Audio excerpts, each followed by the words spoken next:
First up is sealed bids for the library roof. It would appear we have one bid from RTD Roofing, Madison, Maine.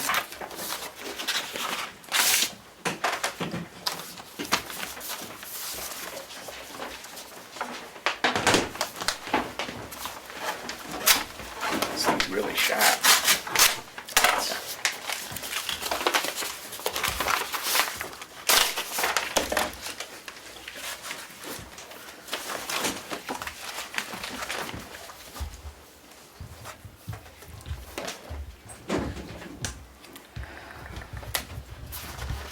There's the final number. Yeah, let's skip on the other. It's somewhere in here as soon as we find it.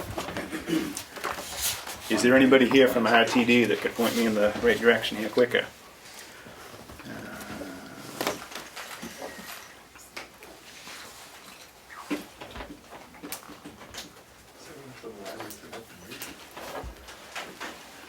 All right.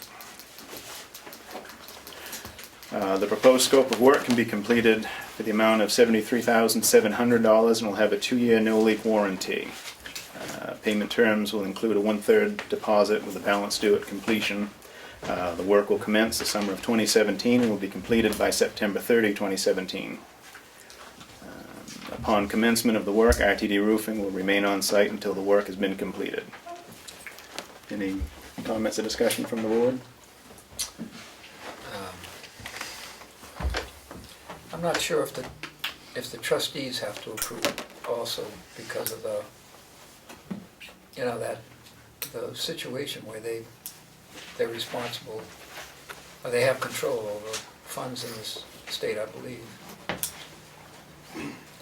So, I think that before we take any action, we should ask the library director to take it to the trustees. Are you okay with that, Dan? Oh, that's what, the last class that we had, I was gonna bring that up. They told us specifically that the library trustees should be the ones that are doing that, not the board of selectmen. And the library director Yeah. took me to school on that a year ago, and you can't blink it when she's sitting here. No, I think that should go before the trustees. Right, and I've got no issue with that. Is this what you were expecting for your price for there? This It's only one. it's the only one, so it's kind of what you got. So I'll hand this over to you if you'd like to get the trustees to vote on it. Yep, I'll hand it over. All right, Thank you very much. thank you. We also, yeah, you have all the paperwork. We also have sealed bids for paving. We have two. We have one from Perma Drive.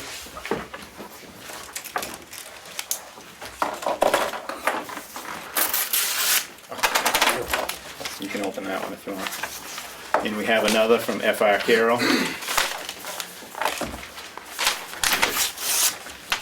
That's yours.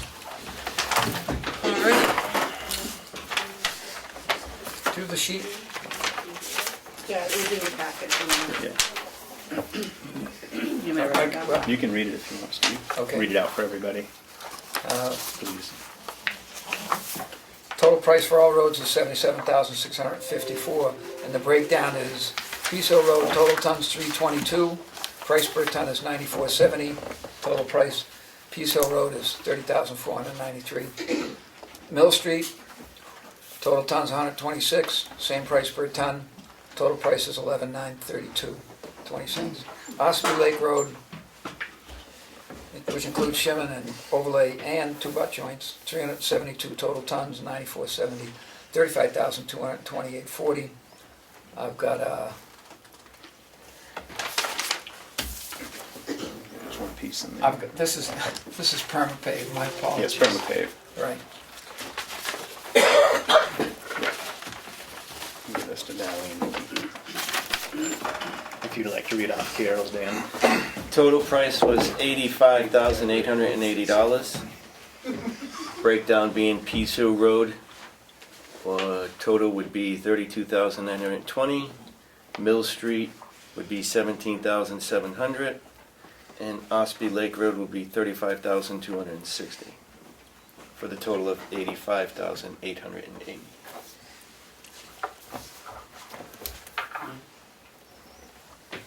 Could I ask you a question? Yes. I'm not from town, I'm not from Mount Carroll. Yeah. The tons of difference on the bid is different on the bids. The tonnage is way under what ours is. What was it price per ton, if I could have that, please? Price per ton for FR Carroll was Yeah, No, this one, the other this one. bid. He wants Stan. 94, 70. 94.70 Yep. per ton on each road. Yep. And they had on the first road 322 tons where you got 360. They have 126 where you got 150. And they had 372 where you got 430. Not price per ton. Per ton is yours is $82 compared to their 94.70.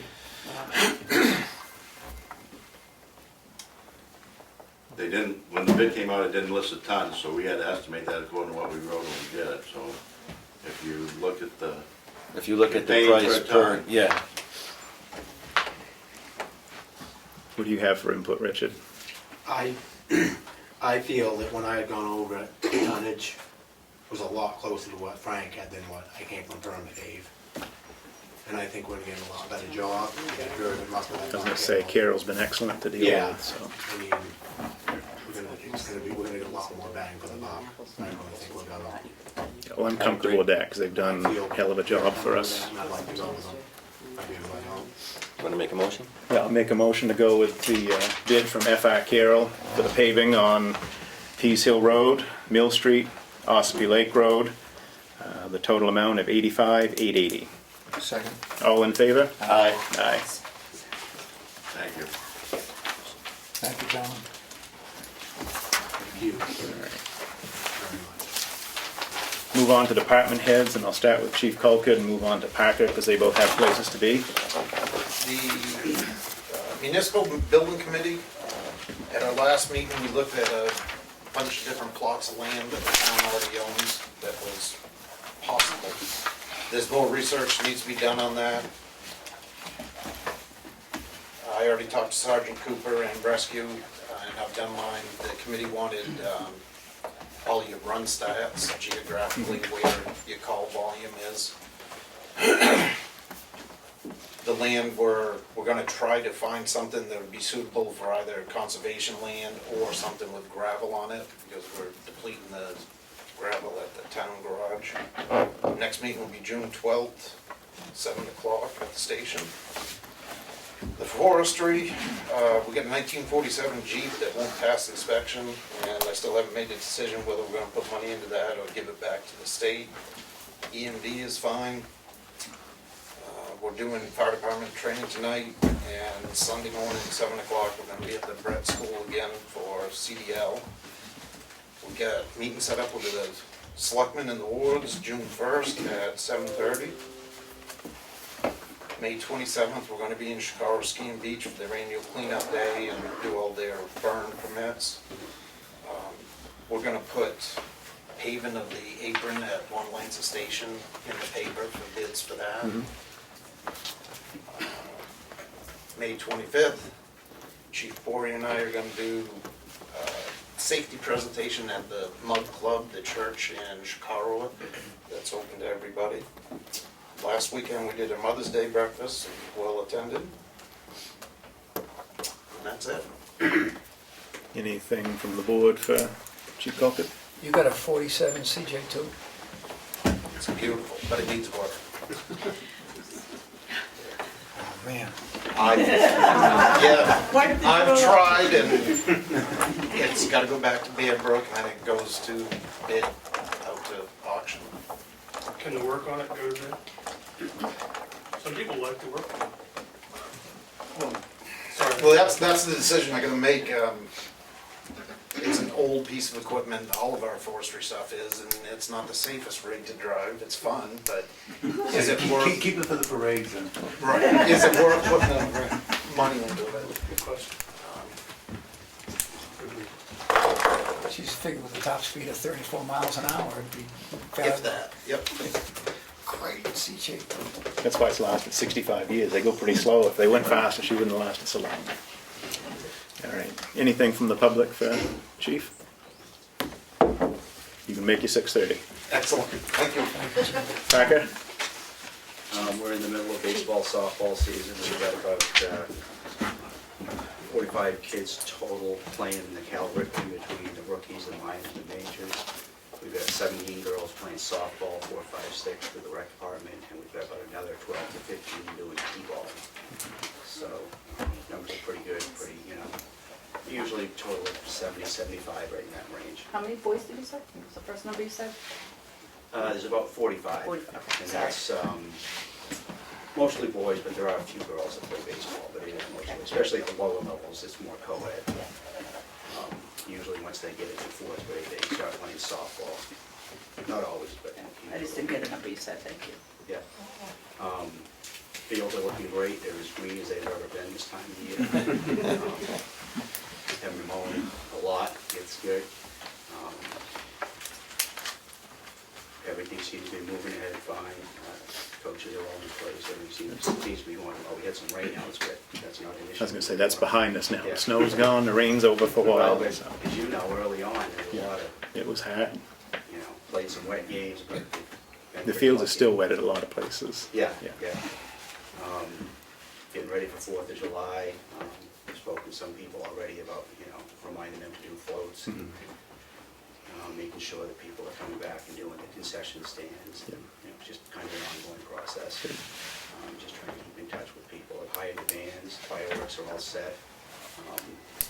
People just gotta get out and do it, yeah. And it will be July 4th, as always. July 4th will be celebrated on July 4th. That's always a question. No weather issues, no nothing. It's always the Well, 4th. I can't promise that, but we've been pretty lucky over the years. Right, we have. had the fireworks canceled once. Yeah. Well, they were postponed. Yeah. We ended up doing it a week later, but Excuse me. I'll try to get that date ahead of time and lock them in case it does happen. Good. Usually they're pretty sketchy about doing that, but we'll try, when it's falling more in the middle of the week, we probably, plan on that next weekend if good. that does happen. Excellent. Anything from the board for Parker? I went to a Conservation Commission meeting and they're talking about maybe talking to you to have a booth at Family Day. They have what?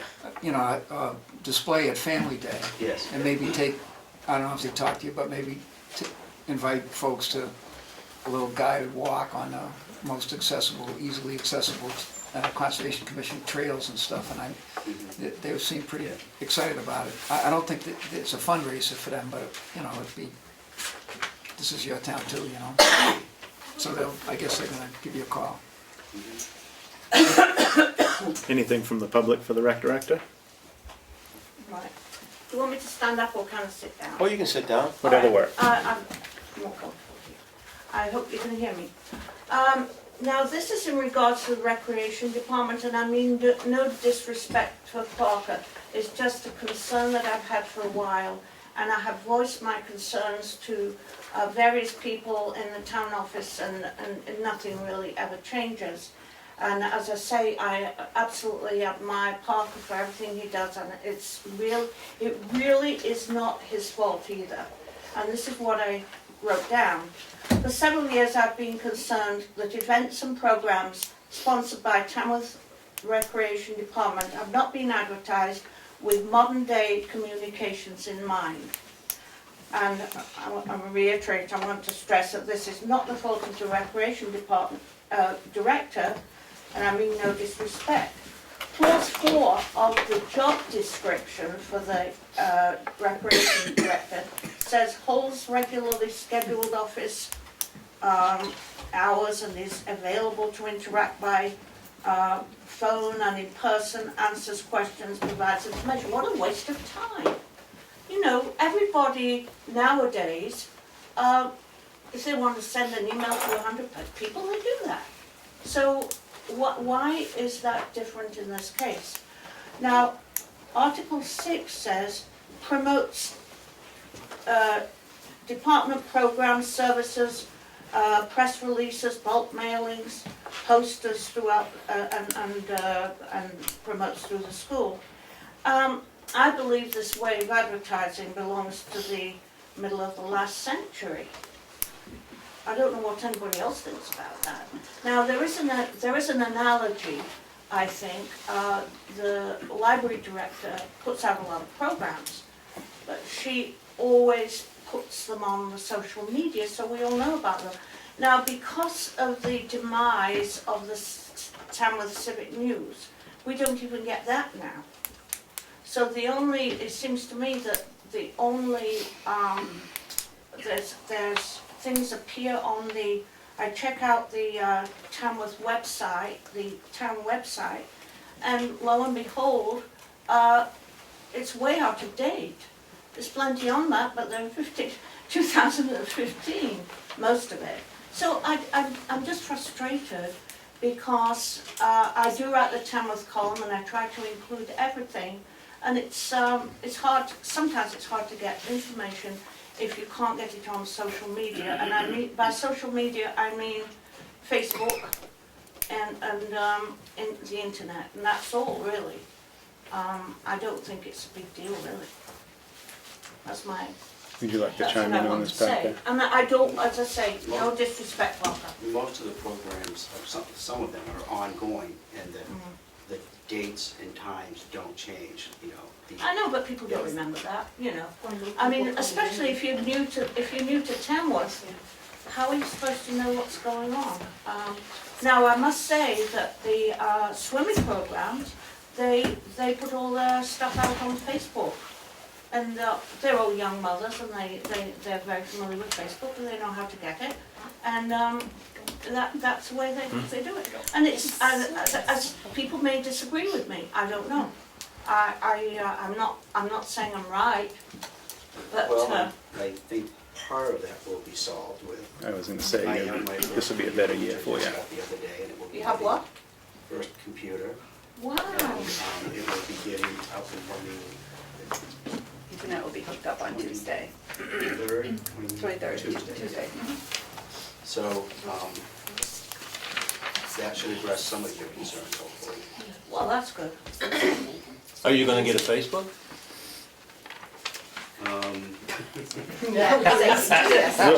We'll help you set it up. It's easy. Yeah, it's pretty easy. I mean, just getting a computer's not gonna help. Well, no, now you can see what other people are doing for us. No, but this will make it a lot easier, and I certainly don't want to take away from, you know, some of the stuff in the job description. It's sort of broad, and it was written years ago. My But thought- things like posters and things like Yeah. that do still work. People They do still look at stuff other work, than but computers, so. not at the exclusion of other things. And, you know, it's actually very similar to trying to get information out of a church group. They never have anybody who can go online, yet they have to write letters and call you, and it's so tedious. And just one email, and you can reach, on the Tamworth Exchange, I think there's more than 1,000 people on there. And probably, if you consider that there's more than one person using the account, there might be 2,000, I don't know. But it saves so much effort and manpower. Well, we're helping Parker, and Parker's helping us to move the rec department into the 21st century, and I think in the next couple weeks, couple months, you know, you'll start, and we'll help you get set up with that other stuff, and obviously share anything with Darlene. Satisfaction for everybody, but with the. I think by Wednesday morning we'll be By okay. Wednesday morning, it'll be We'll give you a day. Good. All Can right? I don't even know how to set up a Facebook page. It's easy. The lady You click in set black. up page and then Yeah. type. The lady in black. Mary? I'm sure I'm in the minority. I'm not a computer person. I depend on my mail, I depend on the posters, I depend on that media.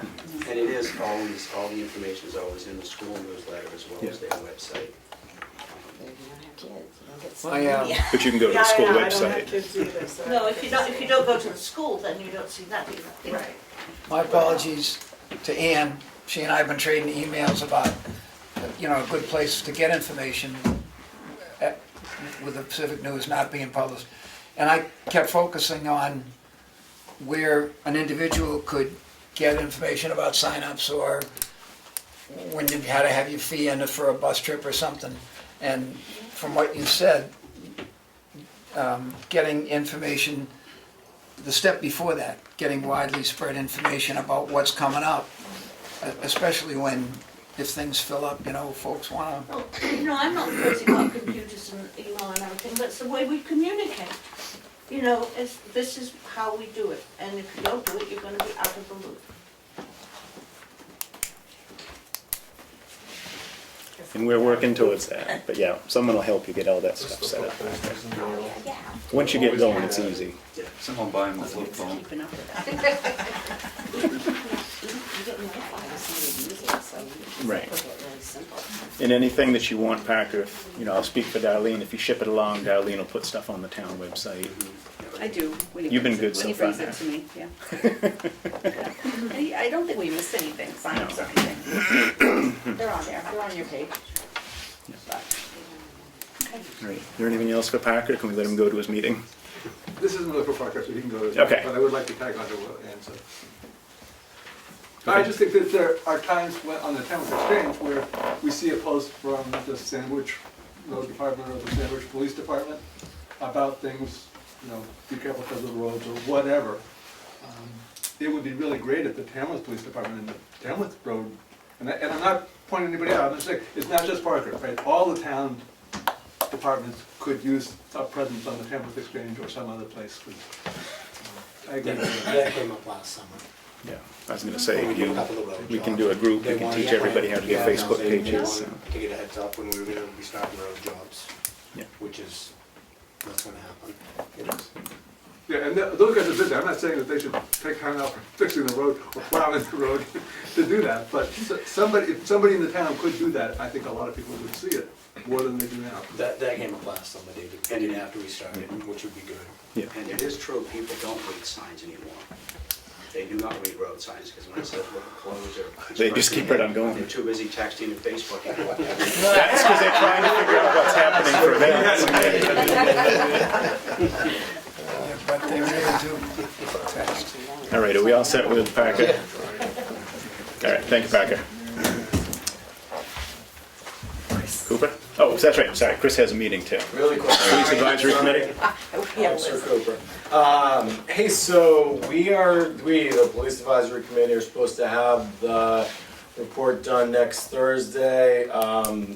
We are throwing up extra prayers in hopes that that's gonna happen. I could see it taking till the day after Labor Day. Labor Day or Memorial Day? Memorial Day. I was gonna say, it's quite an extension. If it takes till the day after Labor Day, I will not be a part of it. But it'll take the day after Memorial Day, and maybe. And we're going to deliver it to Darlene. Yep. Who's going to put it up on the website. And we're going to make lots of copies that will be available presumably in the library here, the Chicago Library, post offices, that kind of thing. And I just want you to know that, so get it. Do you want us to grant you an extension right now to tell you that it doesn't have to be until the 30th or something? Well, if you want to, the fact that you don't. So long as you're not gonna come back and say that you need another. I don't want 30 another days. time. I frankly wish you'd say, could you give it to us right now? But I also, okay, that's the first thing. Okay, If you wanna give us a formal extension. and I'll make a motion that we extend the turn-in date to May 30th. Which is Tuesday, right? After Memorial Yes, the Day. Tuesday. Okay. If the committee says we're gonna get it. oh, Well, I this second helps it. them so they get it, okay. All But in if the favor? committee says we're gonna get it, I don't know if it helps. Right, well, I'm thinking Chris would kind of like a deadline so that nobody... All right, all in favor of extending the deadline to the 30th? Aye. Aye. Great. So we don't have a meeting the 25th then? no. No, Okay. Right. that's an off day now. we don't have a meeting when? Okay. Do not 25th. have a meeting the 25th. Right. And we don't need a meeting for the 30th? You're just gonna drop it off? Should drop it off. Okay, so the meeting is scheduled for the 5th. Fifth, At the Brett School. excellent. Yes, Okay. okay. 6 o'clock. Yep. 6 o'clock. At the Brett School cafeteria. And just in terms of notifying people, could we call that something like Board of Selectmen and Police Advisory Committee public forum? That sound good? It's a hearing, don't you? Yes, Right, it's a public hearing, that's how it has to be Public listed. hearing. Yeah, it's a public When hearing. is it? yeah. June 5th, is that Monday? Monday. Monday, June 5th, 6 o'clock at the Brett School cafeteria. Okay, so Oh, I think we'll, the gym. it's hearing. It's Okay. That's what I There was a said. little It's the confusion. gym. It's in the gym. Is it? I scheduled the gym. Right, I'm that's what I going to ask for the cafeteria, That's fine. and the I reason was for told that we needed is, more room. okay, I don't think we will, and I would rather those guys didn't have to set up the mats. Okay, They don't so have to, I That's just fine. like to you're say gonna call them, those. or you want? And if you've lined up sound system as well, so people Yeah. can hear I did. everything. We'll have mics, okay? I did. We've been told to ask for the good system, not the bad system. Okay, sorry, I'll talk to Tom. Geez, you know, I hope that's not, I hope the venue's not big enough. It may not be. No, Although Chicago Association has, on candidates night, has put in, got any idea, John, how many folks you can put in the cafeteria? Well, easily twice what usually comes for candidates. We've had 50 people there, you can put. We used to get It's not 300. I was gonna say, I would think town 100 meeting, we used to people, get Town 250 or 300, so. In the cafeteria? Yeah, Yeah. yeah. Because that used to be the gymnasium, Yeah, way the back gym. when I was there. So that's, Pre-bond. that's all I wanted to say. Okay. Anything else from the there board? was a question, I think, about whether the report can be released to the public the same time you get it. There's not an issue with that. Yeah, I've got no issue. I Okay. mean, the idea is the information's for everybody, Right. and I- it gives everybody I a head agree. It start to was see what brought- they it was do or don't brought have up, for questions. so. Okay. Yep. Yeah. All right. Okay, All right, anything else for Chris Thanks, before we guys. let him go to his other meeting? All right, thank you. all right. Now you're up. Police department's been pretty busy this month. A number of juvenile investigations where I've been assisting DCYF. A lot of proactive traffic enforcement. And handled a pretty significant motor vehicle accident on Route 16 today. Unfortunately, the driver was airlifted to Portland for medical treatment, so thoughts are with them. Other than that, just been keeping busy. Anything from the board for, Yeah, I got a call from Peter, I think his name Peter Williams? The guy that, This is the painter? yeah, Yeah. he wants to know when he can go to work. Yeah, I have to get that to you guys. I don't know, I didn't know if you wanted to put the, It's already in your budget, right? yeah, but does it have to go out to bid? I'm not sure. I think it the went out to process. bid 2 years ago. that was how we had the figure that was in And there, that's- so. Oh, okay. So he needs to get started right away. Sounds And good he to me. said that he's available, he's ready to go, so Good. I'll get that to you guys. get it to Or him. just tell them to Just go? come. Tell him to go. Yeah, you're good, it's in your budget, you can do it. Excellent. That bid's painting, right? Painting and repairing Yeah. what needs to be He's gonna, repaired. he's gonna take some of those clapboards. Yes. There's some bad Or plywood in replace the behind. backwards, the ones You outside. might ask Bruno to chat with a guy. He's pretty smart, he already went through the building, he knows. Oh, okay, all right, because Yeah. Bruno, remember Bruno did some work and he didn't, Yeah, no, he went around the whole building, and this was 2 Great. years ago, he's been waiting, should have been done Good 2 deal. years ago. yep. All right. Anything from the, anything from the public for Greg? Sorry, Sergeant Cooper, the official. Sir. All right, Everybody have a good night. Highway Department? Yes, it's been going to good. We still grading a lot of the roads, hauled a bunch of gravel, did a little screening. Been doing some ditching up on Cleveland Hill Road, one that I've been wanting to get to for a while. We got probably, I'd say, another day and a half left. Cleaning out the edges. We've done a lot of the cleaning of the culverts and the ditching around Magical, right? Just the routine maintenance. Now we get the paving bids on, we can go ahead with that. We got a pretty good culvert to replace up on Pease Hill. I didn't mention that. We were supposed to get to it last summer, we didn't, but we're gonna this year. Yeah. And that will involve the road being closed down, I would say for a couple of days. And we'll post it, and I'll give like a couple weeks heads up for people. Yeah, we'll make sure and get it out there. Yeah, we'll just spend a lot of time, because there's, the people that are there, but nobody can come across, we'll just, speed the job up a lot as far as that. Gonna be doing some, a little more shoulder work on Page Hill at some point, that's probably gonna be, I'm hoping in July. Got a little shoulder work to do there. The last time we did it, we shut the road down for a day, and we saved a lot of time. Dan was involved with that. We tried it first with the traffic, and we just let everybody know, we shut it down, and Yeah. it saved us a lot. Shut it down, it's Well, we- easier and well, safer just- too. We just shut it down, I mean, it saved us 2 days pretty much, from the time before, dealing with traffic. It's Shut it that- down, keeps traffic right down. Yeah, well, everybody. Except for the people who are texting and don't read the sign. Ones that have flying over the top of it lately. No, they do, nobody goes the other way now, they don't, but, you know, that's going pretty good. We spent a day at the town shed last week and did a big spring cleanup, we needed it after the winter, and there's a lot going on there, but it looks pretty good, I'm pretty happy with it, and we got a little bit of maintenance to do on the garage itself this summer, we're gonna do ourselves. So, other than that, it's going pretty good. Anything from the board for the road agent? Steve? Rainy night, the Posner had the thing at Barnstormers, and resident was taking his wife to dinner, pretty late, 9:30, 10 o'clock. Went up Bunker Hill Road, and there it was, you know, across the street. Appreciate you dispatching a foreman there who bucked up that wood and got it off the road. And I mean, it was, you know, it was not a limb, it was a tree. Yeah. And I think it took him at least 4.5 minutes once he started that chainsaw. The sheriff's department called me, somebody had called, and they've been really good about this dispatching, I mean, whoever's down there, you know, it's very quick. They've been very good that way, and I like that. They just get right a hold of me, call in the house phone, over the town phone, so it works out good. And the guy took his wife to dinner. So the guy's not in trouble with his wife, right? Or vice versa. Will this be somebody we know? Oh, it wasn't me. I was just up there because, you know, they needed somebody with a pulse to throw wood. Anything from the public for the road agent? Good, I did want to add one more thing, I did want to say a thank you to Scott Aspinall. He's saved us a lot of time and a lot of money by letting us dump a lot of the sand up on his hill. He's got a big hole he's filling in. There you go. It saved us a lot of money and time.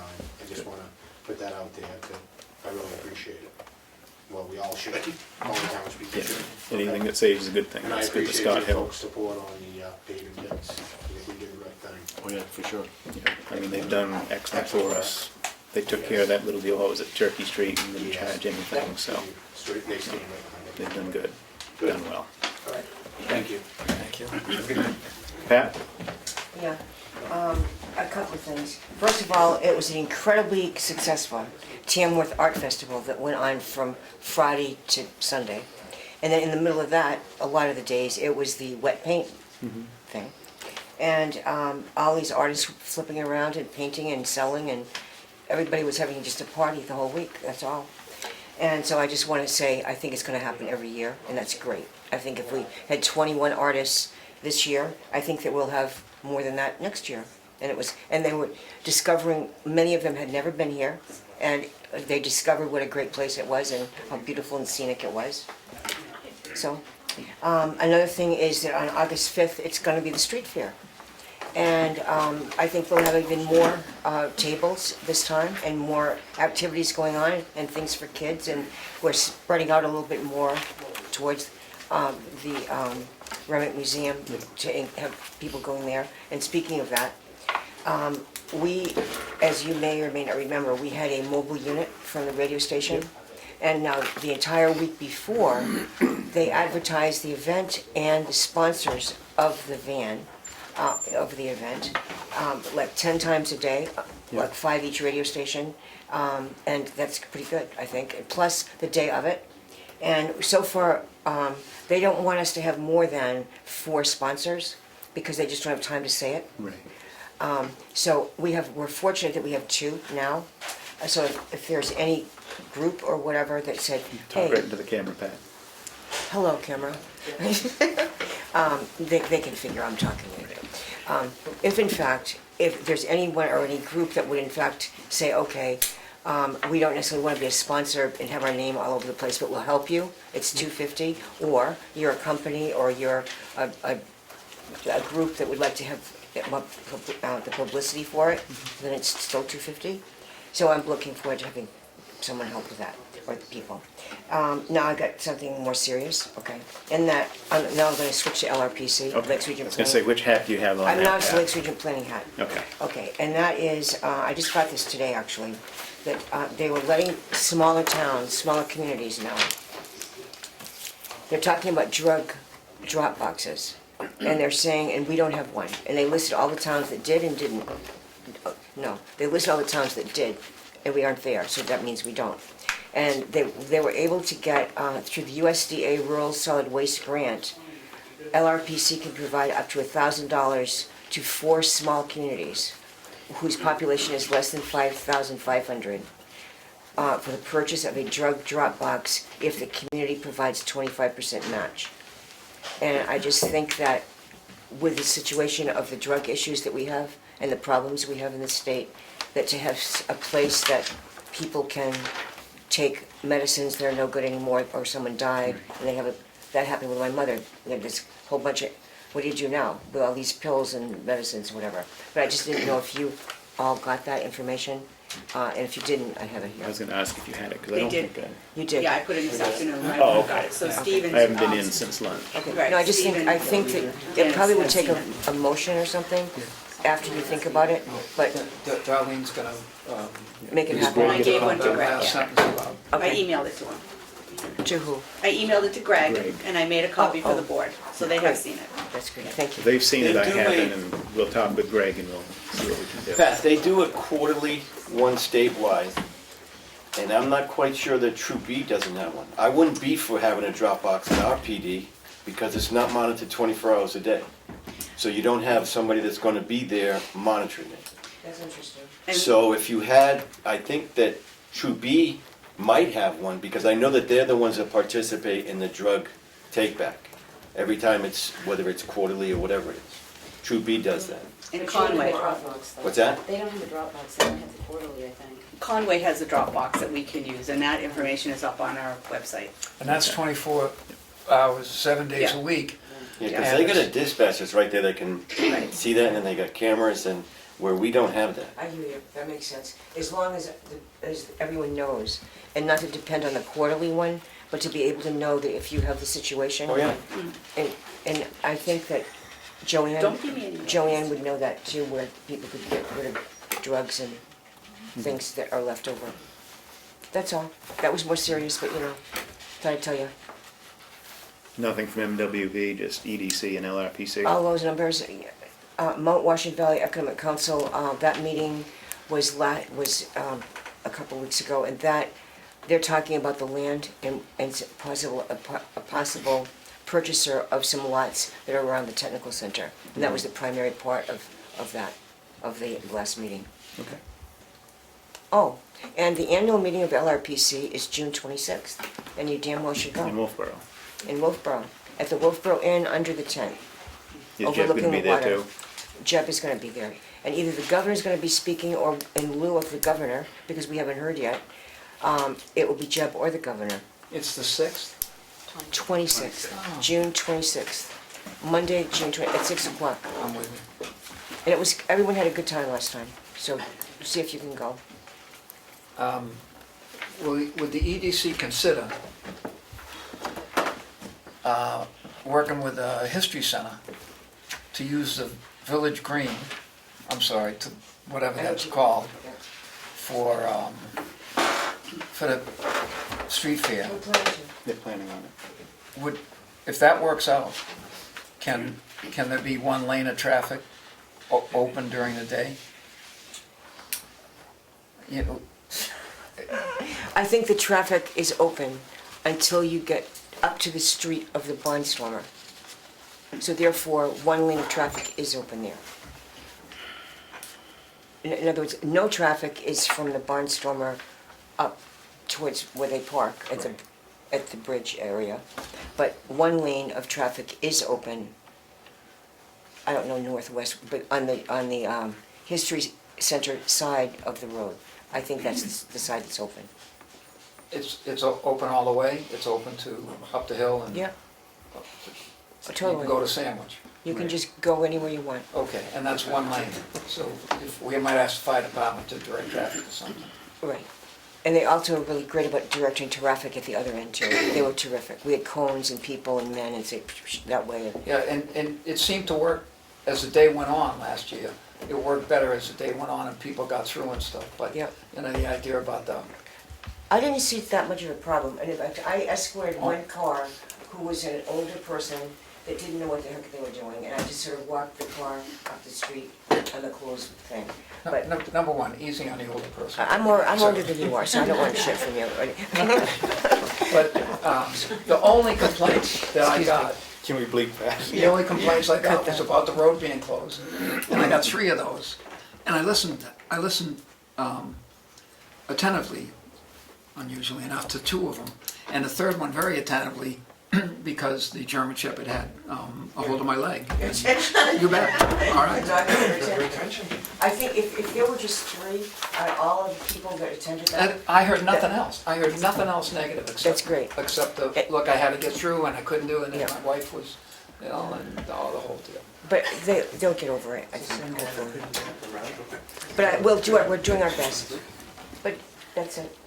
All right, thank you, Pat. Anything else from the board for Pat, before you rev her up again? All right, anything from the public for Pat? Yeah, I do. Yep. A couple of things. TCNA is talking about putting out some large coolers loaded with ice water. Wonderful. All right, that would be at like 2 different ends or whatever. As we may remember, it was an exceptionally hot day. Yeah. For the street fair the last time. We also had a medical emergency up at the farmer's market. And when I called Chief Colby and said, we'd called the ambulance, but I could really use some lights here so that in the midst of all of this busyness that was going on, they could find us. And was told there wasn't an officer on duty, and I would really like to see an officer on duty the day of that street fair, so that if there is an emergency, we get some backup help. So I can talk to you more about where to put the water and things, but I would hope you folks would consider seriously making sure that there was somebody available, because Penny didn't come on duty until 4 o'clock in the afternoon. It's all over. I believe. Well, I know that's on Pat's to-do list, and we'll back her but up to make further- sure we have police and fire. But further, Greg was there at 7 in the morning. Right, And he was there. most of Yeah. the Yeah. morning. But when this happened was at the height of the heat of the day, When nobody was. and nobody was there. Okay. And I even jumped in front of a statey and flagged them down, and they looked at me and went right around me and kept going. Cool. So I would really like us to have some kind of a presence there that could, like I say, throw on some lights, say, this is where we need you. We'll definitely make sure that date gets put in the police calendar. Thank you. Thank you. Thank you. Is that all, Joanne? That's it. Okay. All right, I think that's all of our department heads, rescue and here, administration. Everything I have, we're gonna talk about throughout the I was meeting gonna say, anyway, we so pretty well pick them you're- off here. Yeah. All right, Kevin, you've got something to discuss on White Lake State Park? Yes, I've got a question for the Board of Selectmen, and I'd like to make the townspeople aware of some changes. My question to the board is, at what point did the town of Tamworth and what point did the town of Tamworth allow the Department of Parks and the Department of Resources and Economic Development to acquire town-owned property in regards to Irene's Way? It's town-owned property, as the selectmen have stated more than once, and every time this comes across, the town insists that this is town's property. However, the state, which I feel through overreach, has acquired the town's road and its waterfront to change the categorical listing of White Lake, okay? Basically, to keep this simple, so people will kind of understand that don't have the information, there's basically 4 categories of lakes in the state of New Hampshire, okay? There is a private lake, which has to be less than 10 acres, okay, and owned private property.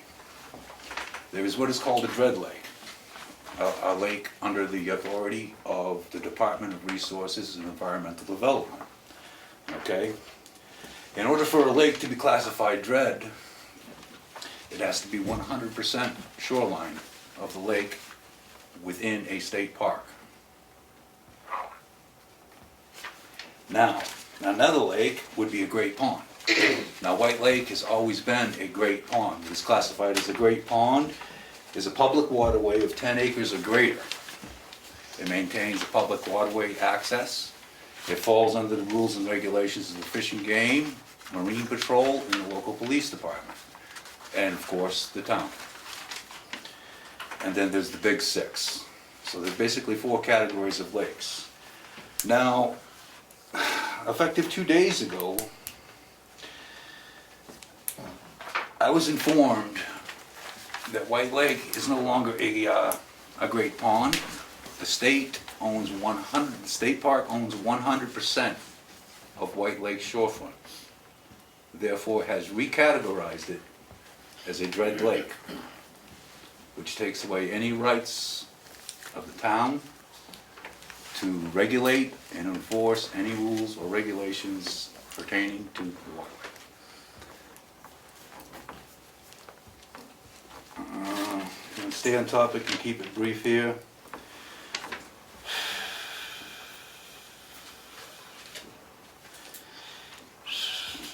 That's pretty much it for now, to let you make aware. I've been working, I put together millions of RSAs, backed up to quote everything that I just said, and it's not the time or the place, okay? This is a serious matter. It is a question that I ask of this Board of Selectmen going to get answered, and that is, when did the town of Tamworth allow Dred and the state parks to acquire town property for the sole purpose of reclassifying the lake to restrict local residents from using local town property?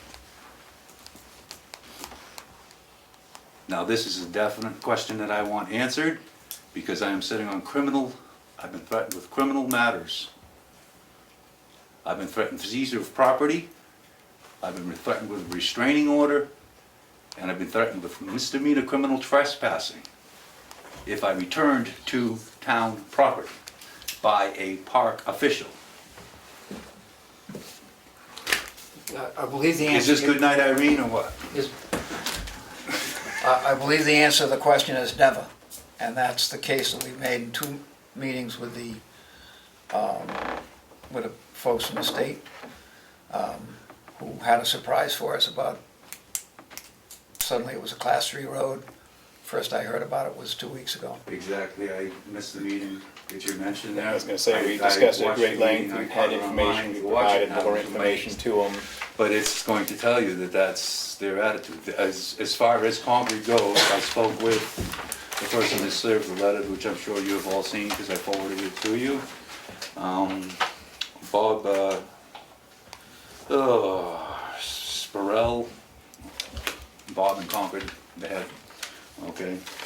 I spoke with him on the telephone meeting 2 days ago, very civilly. And he told me that White Lake State Park owned 100% of the shoreline.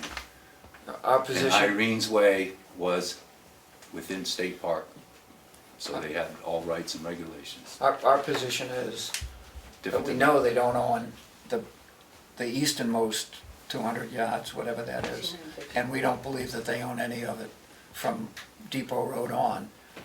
So by saying that, Steve, you were agreeing that the State Park and Dred, if you don't mind me using the abbreviation, does not own 100% of the shorefront. No, because the town owns the eastern end, at least, of Irene's Way. Well, I'm sorry? 2,500 feet was what was requested. Is it 2,500? 2,500 That's feet the was whole what was road. requested. How is it the that the length of the state reclassified a lake stating that they owned it?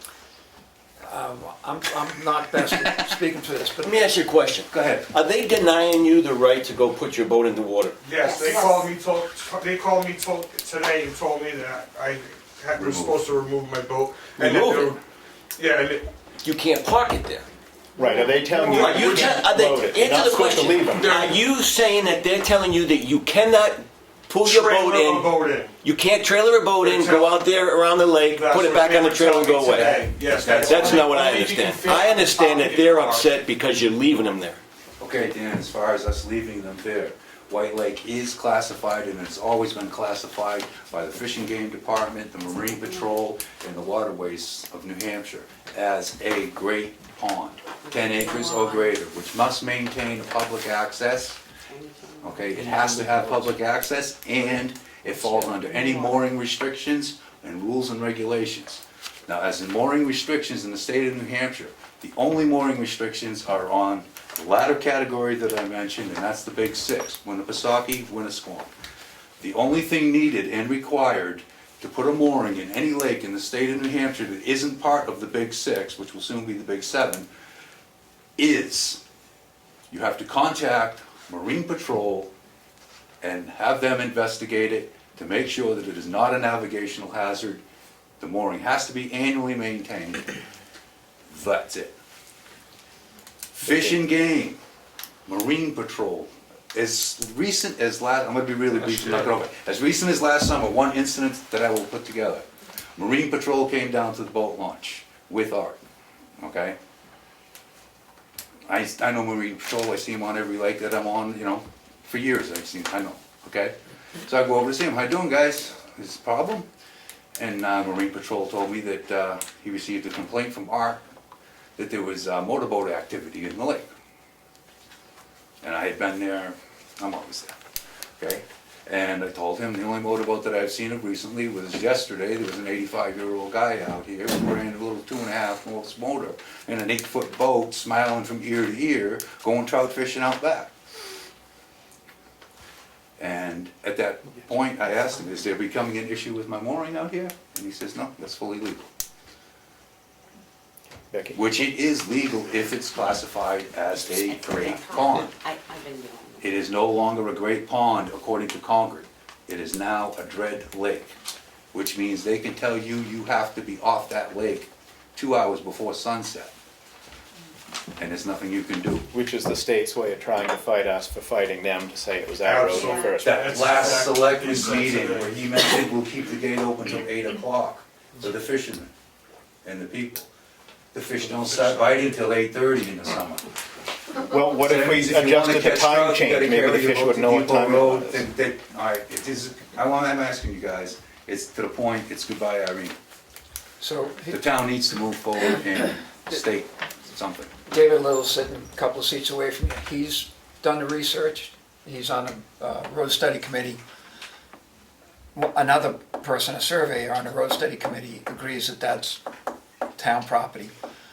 Not just the easternmost where it used to bend south. It used to bend harder east towards, past Andy's place, but the whole thing.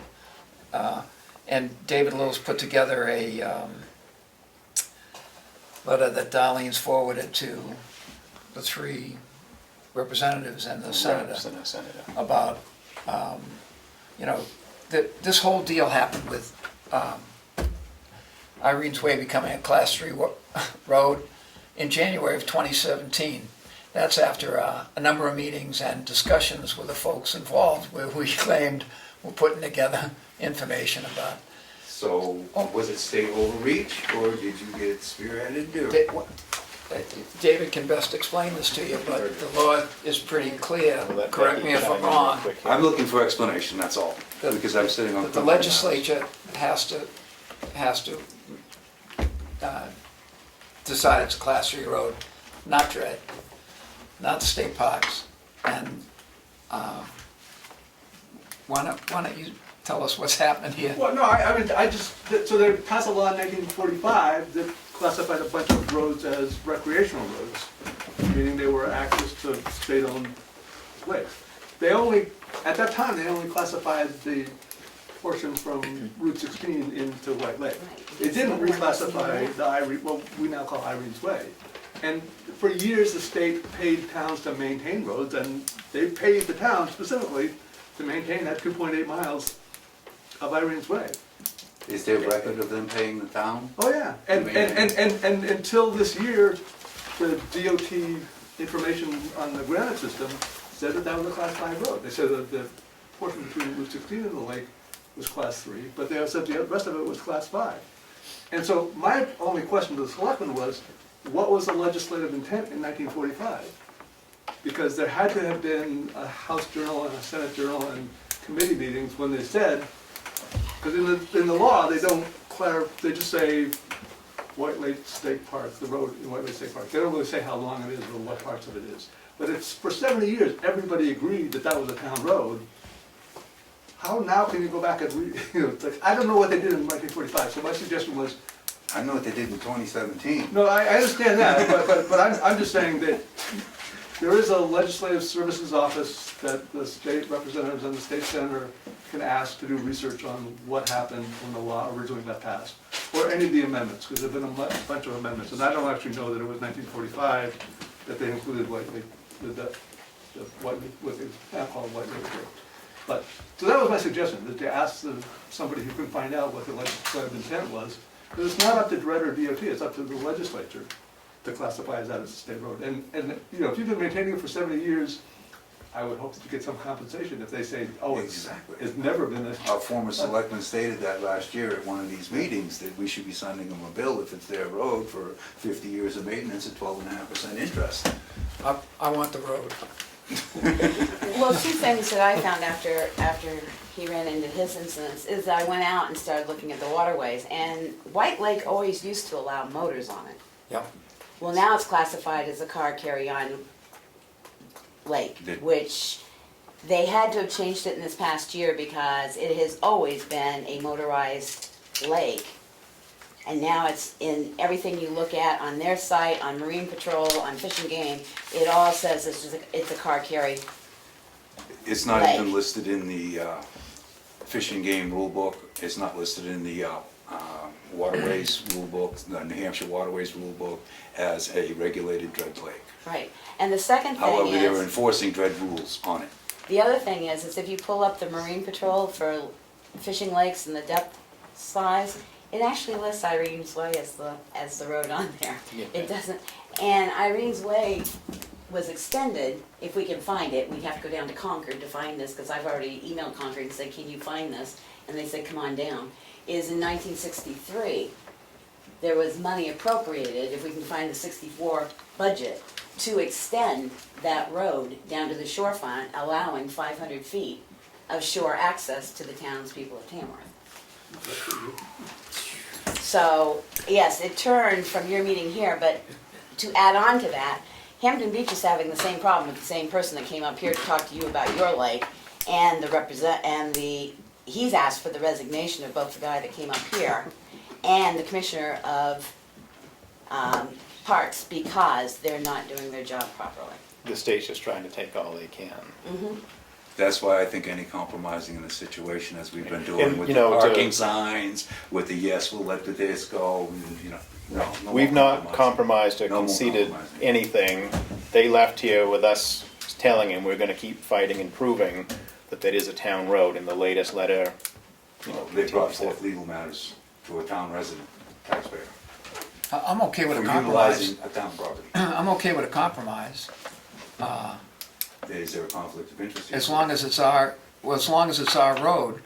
I mean, if they want to put a booth on the other side of the bridge and ask people I agree. if they walk Yes, into the thing. but this isn't the time for compromises in those matters. We've tried that with them, suggestions as into where to park, suggestions in how to avoid the illegal entry into the park, self-policing from townspeople that utilize the park and respect it.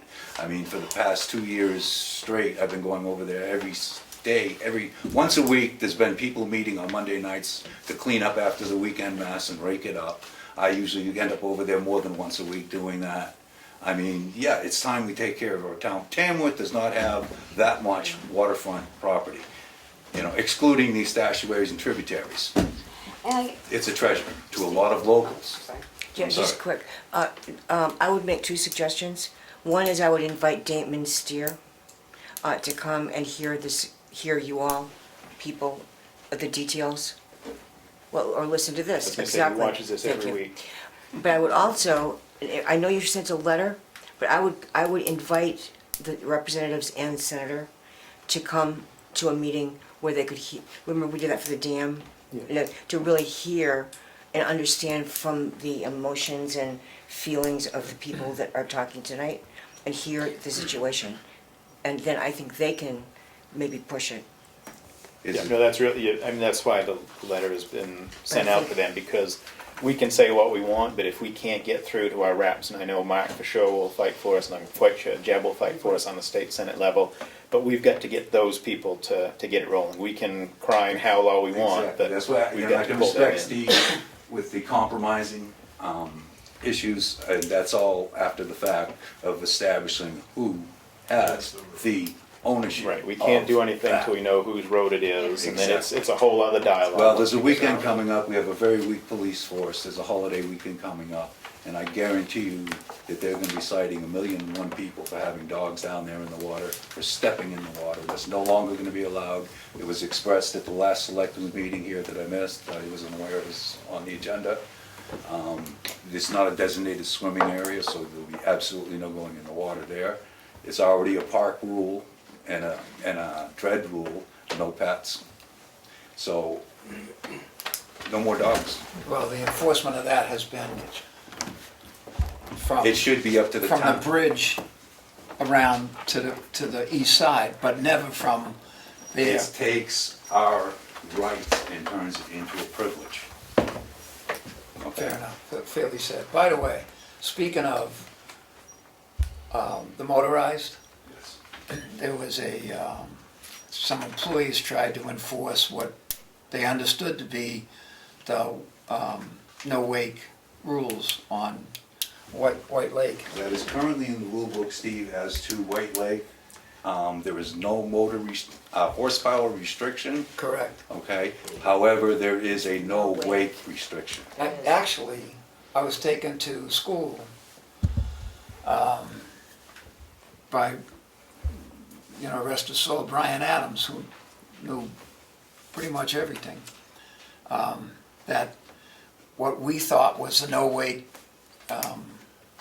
headway speed only for White Lake was in fact included White's Pond, which is smaller in Ossipee, but not White Lake. Yes. White's Pond does have a restriction on those.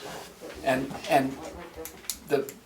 they've had employees employees have asked folks, look, no headway. And almost every, I think the law says you can put a Donzi on that thing if you're willing to spend $400 to get across the lake of gas. But I don't, it was. I mean, you summed it up pretty well, Kevin. Lake, they can't go out to the trout hole in the back. I can tell you, without naming them, a half a dozen old guys, they come down there with a little 3.5 horsepower on an aluminum boat, they back their trailer in, they ask for a hand to push their boat in the water, they can go out, motor out to that back corner and fish and come back happy. But, you summed it up pretty well. Our rights are becoming privileges, and unfortunately, that's the role that our state and federal government has taken in the last 40, 50 years. We'll get your comment first. I'm Robert Straw. Yep. And I've experienced and watched other people experience malicious behavior from this manager, and I think that should be noted duly. And I think that it's not his place to be malicious towards Tamworth residents. I won't mention them now here, but I know there are plenty of complaints. But on a brighter note, if we as a town go to the state with an olive branch instead of a slap in the face, we might actually be able to petition the state for a large beach there, just for Tamworth, which would secure our right to the water, which is a right under the law. Tamworth residents have a right to water access. Unrestricted access. You know more about it than I do, but if we go with an olive branch and we don't go to Art and we don't go to D whatever, What we need to do is go straight to They're the both very state nice house, guys, to the but representatives and say, they're doing their job. can we get a beach here for public safety? Right, no matter what route we take it, I really feel we have to go through our state reps and our Yeah, and we state have- senator we have to because go with we'll an make a olive lot more branch. headway that way. But we don't have to give up anything. Is this something that's gonna take a petition in order for the Board of Selectmen to take action? We are taking action, we'll take further action, reaching out to our reps and our senator. A petition would help to I'm take gonna- the I was reps. just gonna say That would that. be great By for all you guys means. to bring to it. If you have any petition, if you wanna start one, That Kevin, would be we'll awesome. turn that in as well. That would help them. I think of a lot of Tamworth people that are unaware of the fact that that just happened in January, would be severely concerned about losing it. Okay? Well, yeah, that's the only place we have to go, basically. Mary? You won't be holding that meeting in this room, I'll tell you that.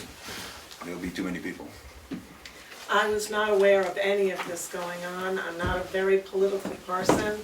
I love the town I live in. I will fight to the death for it. And I want access to water that we own, to the property that we own. And I will sign anything. I will go to whoever you want me to go to. I'm a very quiet citizen, but I will do something about this. This is not right. I have one more point. Yes, Robert? The other thing is if an olive branch doesn't work, and they actually start litigating against the town, if they still own that road up to the water, can fence it. Because they use it every single day, they use that and don't pay you an easement fee. You can fence right down the middle of that road, and everybody from White Lake has to either go in the water to go around the fence, you block that trail, and you wouldn't do it permanently or maliciously, you would do it as a statement.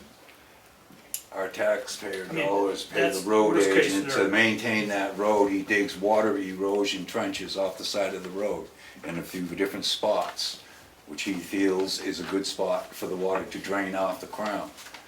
The state park comes in and fills those drainage dishes with rakings. We did that last year. It's happened two consecutive years. Is it illegal to restrict them from using our easement? They Well, don't we have can a prove real it's easement. ours, no, but let's take everything, one There's step so at a time. many things, it's Right. just We're one. gonna is do number on one. our end and get hold of our reps and our senator, Thank you. make them know the urgency the townspeople have for this issue, see about setting up a meeting with them here in town. We'll get a large space to accommodate all the people you say are gonna go. If a group of citizens wants to go and pass out a petition, this could be your job, Mary. A quiet citizen gets lots of signatures. But anything that you guys have, just as we've asked before, for any stories, records, recollections of it being a town road, whatever you guys can provide for petition, asking to maintain the access that we all believe is ours. Right. It would probably be helpful if you put that request out on the exchange. You're gonna hit a lot more people than you're gonna hit here. There's somebody here on the exchange who would like to do that. Sure, I'll do it. I was gonna say, you're on there all the time, according to. Yeah, Uh, I'll do it. go ahead. Could I ask the board one question more, and I'll be done? Yep. I asked the board for a recommendation, because if I comply to this order which you have seen, I am agreeing that that is a dread lake and not a great pond. Now, if my property is seized and I am freaking hit with a restraining order, and if I step on that road, which is, by you guys say it's town property, and I am arrested for criminal trespassing, But that's gonna happen. can I to get a anybody who does recommendation that. of what to do? I'm not a lawyer, and I'm not giving you any advice until we speak to a I lawyer. got more, they wanna pull boats off, I can put boats on there every day all year. Isn't that potentially gonna? Marta's died too young, so I would prefer if you had wrote him a letter and said that it's clearly they screwed up, you've talked to the selectmen have told you that's town property.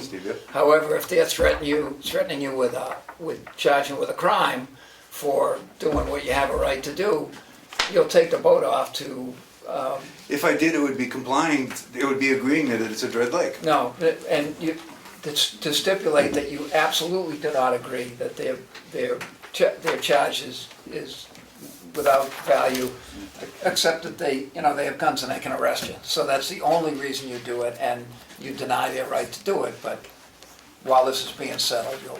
Vicki? Well, but we're already started. This started this week. Imagine the number of people between now and the time this gets settled that are gonna be slapped with a Next restraining weekend. order and a criminal mischief just by putting a boat out there. Or Or just by even going just out there to stepping foot look on at the the place. lake. Stepping foot in the water now officially is without a pass. A privilege. If they allow a town resident to step in the water without a pass, that's a privilege to you. And I guess what It bothers, was your right. I guess what bothers me even more, and you know, because you work there as much as my kids have worked there, the rules have flip-flopped back and forth every year. One year it's kick them out of that swimming area, the next year it doesn't belong to us, it's not our responsibility, not part of our Yeah. property at White Lake, and then the next year it's... When has the state of New Hampshire ever been inconsistent? This isn't the state, but this isn't the state of New Hampshire, It's the this is state, the park But they're all in manager. the same boat here. And same thing, if they camp more boats out there, I don't wanna pay my $3 and walk around the path and see the canoes tied to the trees with their ropes and padlocks, because that's mooring a boat.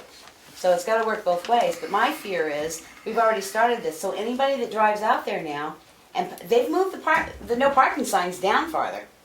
Yeah, they have moved. Yeah. They're down all the way, almost to the waterfront. Almost to the water. Oh, yeah, absolutely. So that's all changed since They're even last maintaining their year. signs on our property. Okay? So I guess, Can the selectmen remove those signs? Have to establish ownership. We Right, think, Right. that's the whole thing, we've been going back and forth for a while now. Obviously, things have accelerated. You know, and like I said, I'm not prepared to take a position on telling you what you should or shouldn't do, Kevin, and I'd urge both of you not to do that either. Let's put the question out to town council and see if we can get something right off. Last thing I want to do is compound your situation or ours here, so. I put it this way, for 20 years, I've loved and appreciated that lake, totally respected it, done nothing but take care of it. You know, it's a beautiful piece of Tamworth that not every local utilizes, but But we have a right to. it's not something that we want to lose Cannot through you- bureaucracy. cannot you request a cease and desist order until this matter is settled? I wouldn't be surprised if that's the direction we go, but we're gonna reach out in the morning to town council and, you know, to our reps. But my only other concern then is, I really would hate us to see us sign a memorandum of understanding with the state park that we can enforce their rules on that road. Right, we've done nothing more than receive that information because we wanted to see just what it was they were pushing and see where. But then maybe our the pros town and cop cons shouldn't were. be responding because he could get arrested for trespassing and stepping foot in the water, being charged with a misdemeanor. We'll tell Greg not to Now, go in the Steve- water. Well, I mean, no offense, this is On that how, angle, what she just said, Steve can relate to it as standard park protocol. And Dan can also relate to this outside of your positions here. Standard park protocol is to serve the person with a violation, serve the person with a restraining order for 1 year, and serve the person with misdemeanor, criminal mischief, if they violate the first two. Every kid in town has had that happen. Not to Not every discount kid, everybody's concerns, but there's really nothing else that we're gonna solve on this issue right now. We are gonna get going first thing in the morning, and again, we're all well aware that Memorial Weekend's coming, we'll. I just wanted to make you haste aware as that it's we a can. red lake according to the state. Yeah. Okay? I appreciate the And they're information. gonna be probably enforcing a lot of rules that people are not gonna be happy about on the holiday weekends. now, one thing we ought to find out is when was it changed to a, Did you not say? the night sex? after your meeting, I'm pretty sure.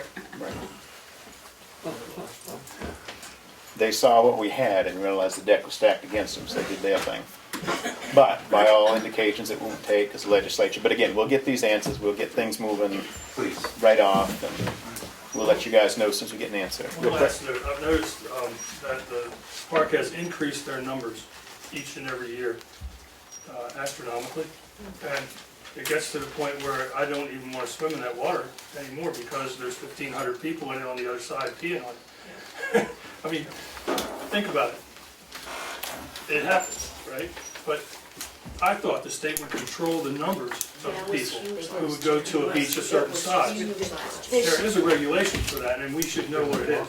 This year, they did put up on their website that White Lake fills up quickly on hot weekends, and therefore, once it has reached its capacity, it will be shut down with no further admittance. So what That's is- never been up, that just came up this What is that website this year. capacity, and are they increasing it? I Just don't to think get- they've increased it, but I think it's the parking lot now, because it says they cannot, they've So already many, put right. no parking signs all up and down their If roads they as take the well. locals out completely, then they can expand their beach, Mhm. and then they can have more people and more money. So I think there's an ongoing method here, they're after something, They're after or they more. wouldn't be doing it. Money. They're The state's after always more after beach. money. May I have one short thing? Okay. Okay, if you guys looked at D, I'll read it to the people who have not seen this, okay?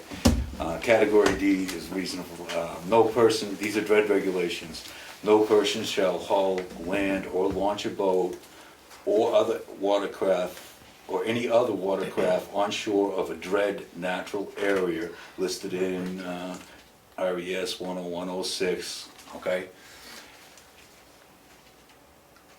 Under the conditions that they are sitting right now, under DRED regulations, all they have to do is claim that the estuary to White Lake, where the boat launch is, a natural area, and forget about it. You have to go through the park to put a boat into the lake. And I'm thinking it might be one of the angles, not to be paranoia, however, this year, prior to opening, they have already posted new boat launching site signs up by the first bathroom where the playgrounds are. So all they gotta do is close down their other end boat launch and call it a natural area under DRED regulations, and you can't even touch the water. I'm done, thank you. Well, thank you, everybody, Thank for you, that. Kevin. Do you have something real quick? Yeah, I got something to share. John Ossipee. This is twice in the same week I've witnessed similar problems. And I think your problem really lies with the public law, because it's not serving the people very well. And I'm sure most of you can agree that there's problems within that. Public law serves citizens, okay, and you have limited authority because of that. You have an establishment. Private law serves you individually, as in a republic, okay? Private law is real, there's nothing false about it. It's natural law, common law, things that we've come to know as something that was designed by some great intelligence, okay? And that's the true law, it's unchangeable, okay? What you're dealing with here is an extended form of government in places where it shouldn't be. None whatsoever. And it's because you're citizens and not people. Thank you. Can I just say one thing before we jump to our next meeting? No. Yes, quickly, Ben. I wanted to just remind everybody that Friday is the deadline for all the surveys in for the police advisory committee, whether you do it paper, online, library. Vote early, vote often. Huh? Vote Vote early, early, vote vote often. often. All right. Thank you. We're moving down the list. Joanne, Shelley Miller's gonna speak for TCA. Shelley? Yeah, I'm Michelle Miller. This is Juna Frilly, who is our treasurer. We got some notes to you that, you know, I think pretty much lays our question out. TCNA has long been feeling the crunch in the space that we're in, as you felt the crunch in here. We're really looking, have actually had our eyes open for years for something in the village that could allow us to move, and we continue to do that. We have sort of roughly figured that we need maybe 4 times the space that we have here, because we'd like to be able to expand services. which we've heard from lots of people. Lots of people have suggestions about services they'd like to see us take on. So we've been, as the notes say, exploring suitable sites. We come up against really the first question that has to be addressed before we know how far we can go with this. And that is asking you if you would have an interest in renting the space. We have, I think did we give a copy of the lease? Yes, we did. So we have the 99-year lease with about 86 more, expires in 2102. So we only have to worry about it for a short time, but, so our question to you is, would you want to entertain the idea of renting our space, which would then let us know that we can look for other spaces that would not have the amenity that we have here in the town offices with our phone, electric, utilities covered as part of the lease. So we would be looking to lease the space to you to use that income to cover those expenses. If and when we can find a suitable, we really want to stay somewhere near the center of town. So we're not here tonight to have you answer the question, but really just to ask you to consider the question and let us know if there's any other information you'd need. We included some kind of questions that we anticipated might come to mind and answered those as best we can. So, Any idea what you're talking is for money? we've tried to figure out what those sorts of expenses would be. Probably something in the range of $800. So honestly, our hope was that we know you're in a crunch for space, and but We're in a crunch for this space. could be a win-win and allow you to have that space without having to go into a capital expenditure. So It would be a commitment of 86 years. well, that's a good question. I mean, I guess Shelley would be here to hold you to it. I think we write, I mean, we have to write an agreement about it, and we're not saying today that it would be 86 years. Good luck, let me know how that turns out. the question really now is to ask you to consider whether you think this would work for you, whether it would be mutually beneficial, and if so, then we'd have to sit down and figure out those sorts of details.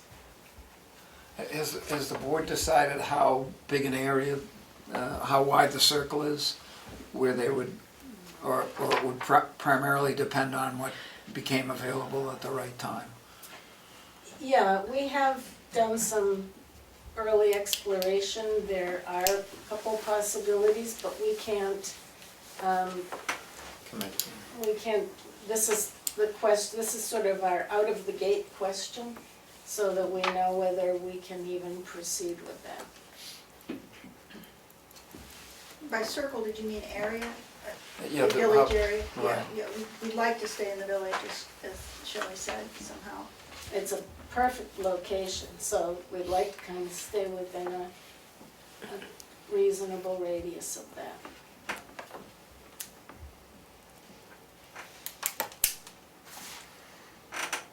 I got nothing at this point. Basically, we're just Yeah. asking that you Yeah, think we're about not it, asking stew on you it. to give And us get back to us in a reasonable time, because, if something comes up, we'd like to know where we stand. I mean, either way, it's gonna have to go before the voters for town meeting for the budget. That's a lot of money, $800 a month that we would. I don't know the answer to that, you know. Yeah, I mean, how that's you gonna have to be handle appropriate at it. the town meeting when the budget hearing goes through, so You offset that with, You're You saying get you the feel space right and it's- now you're paying $800 a month for utilities. that's what it's saving us right now. That's what this piece of the building is worth, because we get this savings month after month. If we move someplace else, we're gonna have those costs on top of us. And it's really hard to increase our rates when your base rate is 0. You know, so it's not like we're a business that we could say, all right, normal course of business, et cetera. We don't have that source of income. So it's looking at the value of what we have now and trying to not lose the value, but have it in a liquid asset so that we would have it to pay future expenses coming along. The occupancy costs Right. to offset that, and, you know, we can only estimate at this point what that would be, so that's a ballpark. Either you boys have anything else? Yeah, I'm interested in what it is. I just, back of my head, this is a substantial commitment of taxpayer funds for, you know, if it was over the course of the, I'm given to understand, and, you know, I don't know when I read it, but the agreement when TCNA helped fund this building was that that would be available to you, and/or that similar, We provide suitable, equal or greater would- space. the town would provide for TCNA if for some reason, you know, this was not. Well, actually, the lease says that it designates the space, and says that if if you were, for instance, to expand this building, that then the same amount of space would be given to TCNA, but the space specifically outlined might change, so that you don't end up with town offices, TCNA and town offices.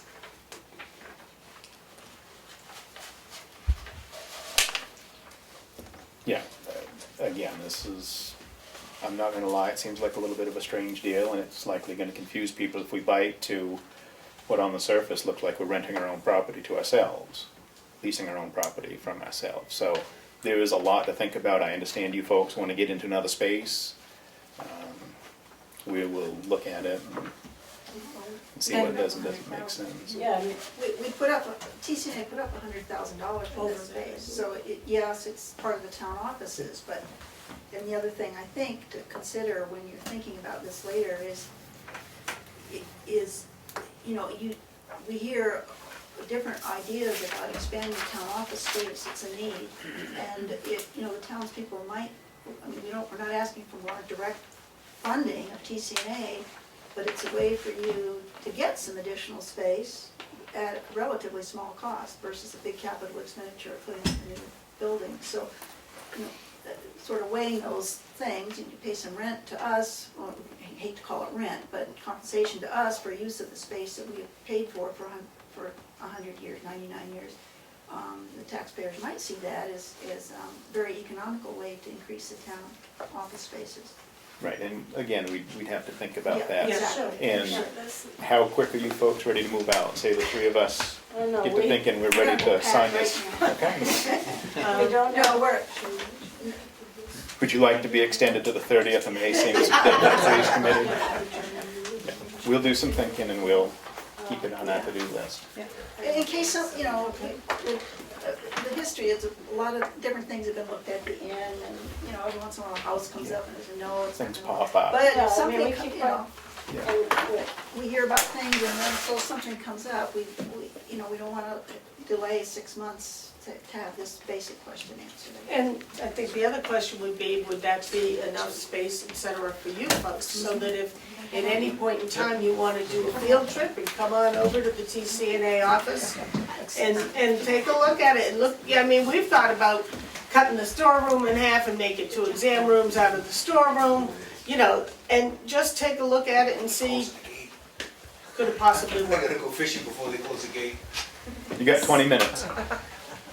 We actually did do that about 4 years ago, took an office space and adapted it because we just had too many people coughing on each other waiting to get in this waiting room, so. We're spending too much money on Lysol. So we just put that Yeah, before you. we're not looking for an answer tonight, but just we want to answer any questions that you have as you begin to consider it, if you consider it for us. I'm sure we'll have questions as we go. So we're ready.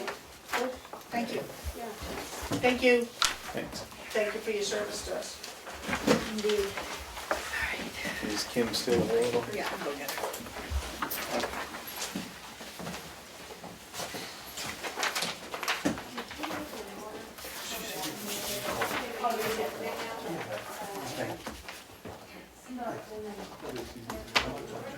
To do the math.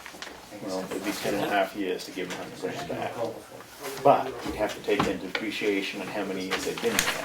But just roughly doing the math, 800 times 12 is 9,696. Into 100,000 is basically 10.5 years. But they've been in there for 10, 15, so you don't deduct that from the price. We could have that for 800 a month for maybe 7 years. Okay. Which may in fact shake out to be a better deal. But we gotta do the math. That's just rough math right there. And I'm not super smart. Good math. So, call them back, we get a 7-year lease, we're ready to sign. This is what Kim's coming to talk about. Okay. For the taxing and deeding. Yeah. Leaning and deeding, taxing and deeding, but taxing She has- everybody. I think she has the one deed. Okay. And then there was an email about G3, and there's a Yeah. waiver in there anyway. Yep. Hi, Ken. Good evening, how are you? I'm good, how are you? Good. I just have some Come in, Front sit row. down. tax deeds to present. I have 4 deeds. I've got Yes. map and lot 216, 266. It's under Lynn Tinker. I don't think you have the same list I have. You said 216? 216, Oh, 266. oh, okay. The last Yeah. one? Okay. Okay. I just can't read. Okay. I was on the wrong line. And 207-005 Yep, and 218-090 yep, and then 216-170. yes. But you're 170 has been you're taken care waiving- of. That's Yes. being You're waived. waiving 3 of those, Yes. and the waivers are in front of you to sign. We're waiving 216-170. Okay. And as soon as we sign this, we'll be waiving 207-005. Okay. And this one is for 218-090. Okay. So I have the 216, 266 that will record that deed Yeah. tomorrow. We'll make a motion, we'll sign all 3 of these. I'll make a motion that we waive on 216-170, 207-005, and 218-090. Second. All in favor? Aye. Aye. And if I can just have copies afterwards too, just for my record. That may not happen. How about tomorrow? Yes, tomorrow, oh yeah, not now, not tomorrow, yes, it's fine. The printer shuts down at 7:45. The state put a gate on Sign it this one too. so I can take it with me for tonight. You can have yours back. We'll give you these others. No, yeah, do it now so I can notarize it. Thanks, I'm taking it. All right, I so know. this is the first one. Thank you. Okay. All right, so that is the one that, yeah. There's the second. You should have all 3 of them now, Darlene. Oh, and here's the, That was easy. yeah. Is that all you had for us, Kim? Yes, it is. All right, now we'll move Thank on to you. the exciting stuff. Thank you, by the way. Looks like you've had a long evening, so I'll Thank make you sure. for It the, has been an evening. and I know you don't have to do it, but third time to make sure people got the, all necessary communication. When you knew it without that, I appreciate you doing that. Yeah, people are hearing. Okay. Just Yeah. less work for us later. Thank you. All right, we're going to skip our exciting signature file and move on to new business. First up is CIP plans for 2018 CIP update. As things stand now, we have $50,000 in the town renovation budget, $20,000 earmarked for property revaluation, $30,000 for software upgrade. Do we have anything at this point to add, Steve? The reval years was supposed to, we were looking to change providers there. Right. And I'm not exactly sure how that works. It's also, from my limited understanding, the single best time to do the georeference maps. Although the planning board, I know, has done a ton of legwork on this. And it's a healthy chunk of change, but it's probably going to be more expensive. I know that we were waiting on the advice of one of our legislators who was hoping that the state would pick this up, and it seems pretty dark that that's going to happen. I'm not exactly sure, because of ignorance, what the maximum or minimum that we could get done, and I'm hoping that the planning board would give us some parameters for at least finding out, assessing some costs pretty soon on. I think it's time to put some money for the mapping. Supposedly fair and equitable taxation depends on georeference maps. I mean, I assume that, I don't know, but. You're talking 2018 budget? 2018 and 2019. Yeah. Are you still going with the $50,000 for the town office renovation? At this point, it'll sit in there. Why? We can take it out if you want. We might put it back in afterwards. We change numbers in February of the year anyway. Yeah, I mean, because we didn't get the 25 before, right, this year? No, we didn't put it on. We didn't even put it in, we pulled it. And we may do the same with that. It's been a placeholder. For the nurses. Yeah. For the nurses. Yeah, that might bump up a little more here at $800 a month, so. No, Or we're bump gonna down. Well, I mean, if I got it figured, we're gonna be pretty close to that 50,000 we're gonna owe them when it's all said and done, so we might come out whole, buy it all in one shot. Yeah, I mean, and I'm sure we're gonna continue as the year goes on and we get closer to budget time, debating the reval in general and the mapping in specific. So far, I haven't been convinced that there's enough benefit and potential, cost savings and so forth for the town to justify the expense. I know the mapping is neat and it makes the lines neater and tidier, but, we'll wait and see as we get to a vote on that. At this point, I don't have anything else that, sitting here the third week in May that I see that I want to put in for 2018, but much to the chagrin of the capital improvements, we always adjust the numbers as we're coming up on that middle of February time frame. So, I say that as I look at a member of the CIP. He is. Oh, that's right, I forgot. I'm not going to get outvoted on stuff this year. I think that we ought to investigate costs, and we can probably do it without an RFP. We're talking with Lakes Region and the provider, and the other thing I think is Avatar. Avatar's a capital expense, correct? I don't know what the contract is. It could be, or it could be a rental. I don't know. Avatar? The switch over to Avatar, I would think would certainly is longer than 5 years that we're. It's well, a month, maybe- it would be a yearly fee after. The Correct. big expense is just to change over. Switch it, and that's to why switch we over. carried that Right. figure over there, was because the cost involved in switching. So it's probably not, it would be operating budget, not capital Right. improvement. After that, yeah. The only reason why I'm asking that is because it's a great help to the CIP, not just to do a wish list. Like, I don't see the $50,000 in a renovation for 2018, but if you keep it in there, what you're doing is you're throwing off the CIP's budget because they're going with the 50,000, when in fact, if that 50,000 wasn't there, they could possibly move other projects around because they're capping themselves to so much money per year. So, if you're not gonna use it, I'd say it sure helps the capital improvement manage the budget a lot better. But then you take that, the possibility of renovating the office off the table. I think that's pretty much been the But wish of I'm the not sure voters that, for, I don't know, I'm just, Yeah, we'll take it out for now, and I mean, all joking aside, if we do something with the nurses, Yeah, maybe I we mean- put a figure back in later. That's something we gotta talk to them about, see if we could buy them out for one lump fee all at once.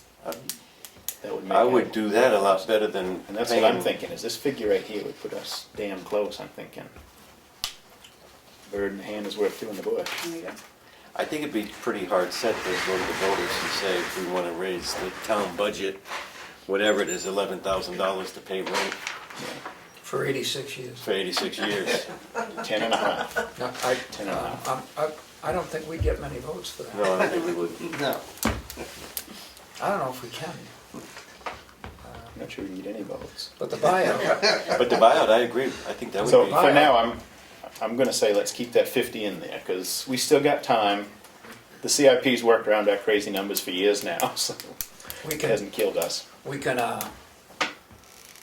can keep it in there without, in response to the CIP, that if they see fit to bump that out a year, the whole, either both of them or any part thereof, that, you know, we understand if they needed that. And that, yeah, that could be discussed, you know, when everything's taken in and we're doing the final. You know, the thing with the 2,500 though, the 50,000 was a ballpark figure, but the ballpark was a pretty big ballpark. And the 25 grand was supposed to, you know, pay for some engineering money and some architectural money to see if a less expensive possibility, mainly the 16 by 24, was a real possibility without breaking a bank. But geez, you know, if we could, if the nurses were interested in a lump sum close to that in the next year or two. Well, that would give them more cash in hand for whatever they may have Correct. to acquire. 800 a month doesn't go very far on that stuff. No, and I wrote that down, and, you know, I can't multiply, so I'm not exactly sure, but it sounds like $86,000 a year, but, 9,600 a year. yeah, for a lot of years, and I don't know if that would really be I don't think that that's what they would be looking for either. But, you know, we can bump them out, or we can leave it the way it is, but sometime I'd like to spend some money. So what you're saying, Steve, is we can do something or we can do nothing. Yeah. You've covered all your bases. Yeah.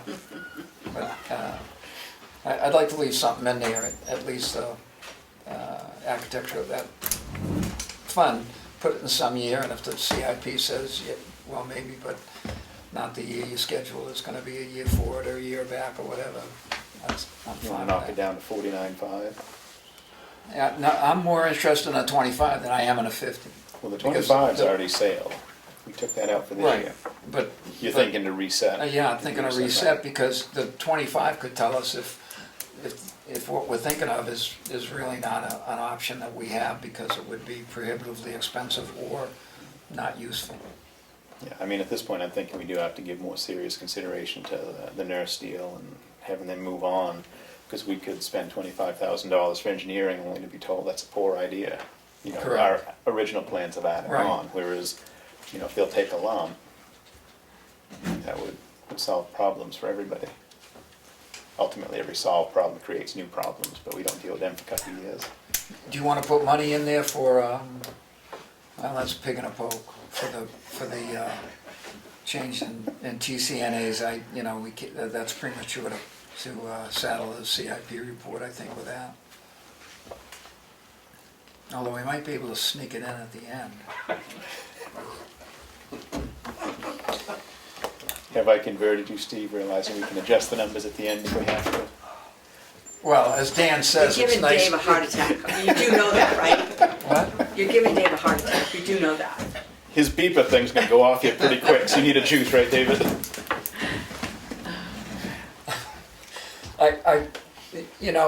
The whole deal is it's in the interest of the taxpayers to have that CIP, to avoid spikes and drops and valleys and hills. And so as close as we can get to what we'd like to do, request, I think is the best way to get a CIP that does the job it's supposed to be.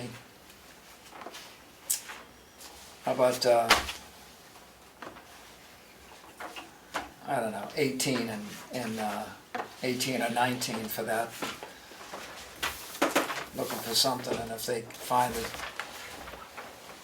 they can put it in sooner, well, it's prohibitively expensive.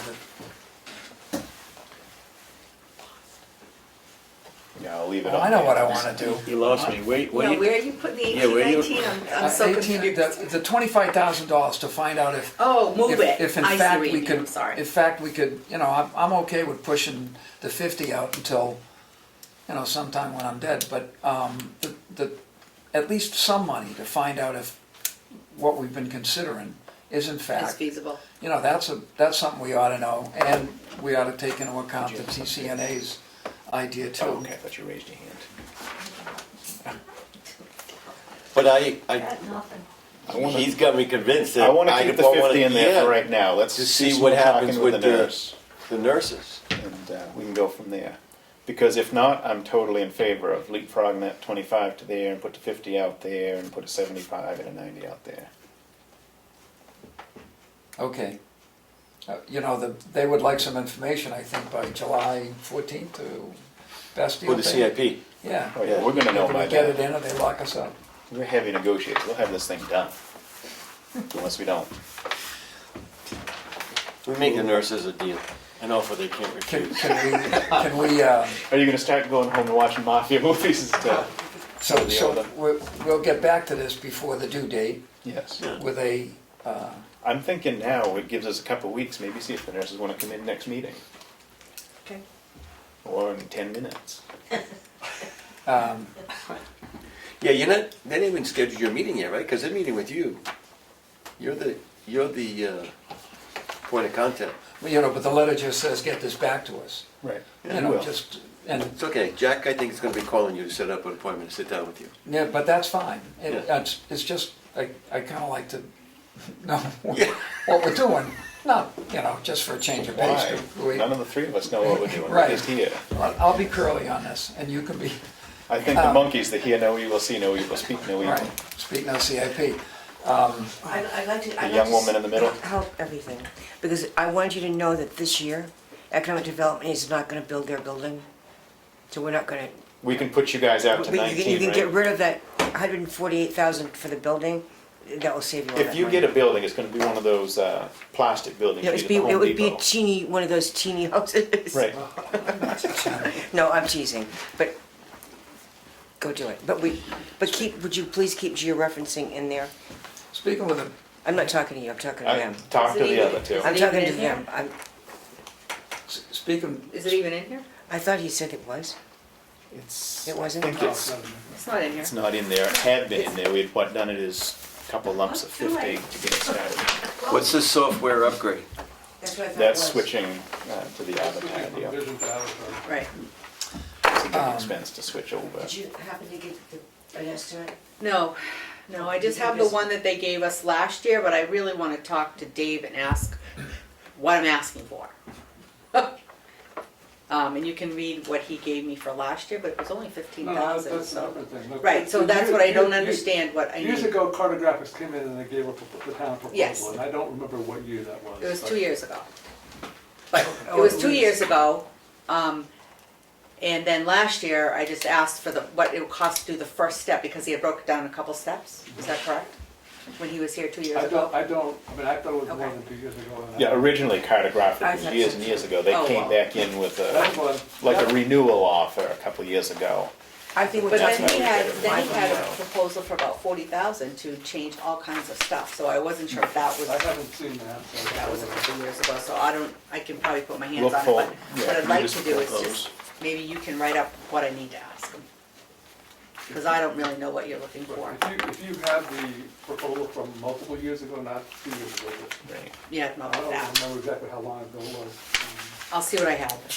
It's been a while for Yeah, sure. it was Yeah. a number of years ago. And then there are other vendors that do the same service. So Yep. the suggestion was go and contact a bunch of them. Yeah, but yeah, I just need to know what I'm asking for If is you- my If you can issue. put your hand on the previous proposal, Okay. then I'd be glad to look at it and write something up.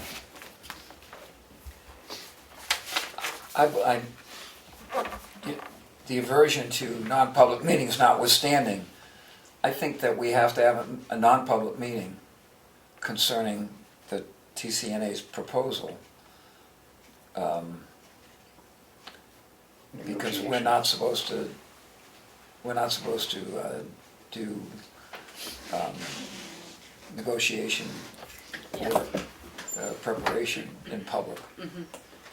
Well, that's more for protection of us, so that And also, negotiation doesn't get out also of the hand. taxpayers, because if we do that in public, then whoever we're negotiating with. Okay, when we get down to crunch numbers, we do have to do Okay, that. and we might wanna do that fairly, after we. Yeah, no, I wasn't kidding, maybe get them in at the next meeting, we Okay. can do some more reviewing that gives them, I think they've done more homework than what we think they've done. Mhm. So we might be able to see for sure where everything's at sooner rather than later, and that helps us CIP and long-term budgeting as well.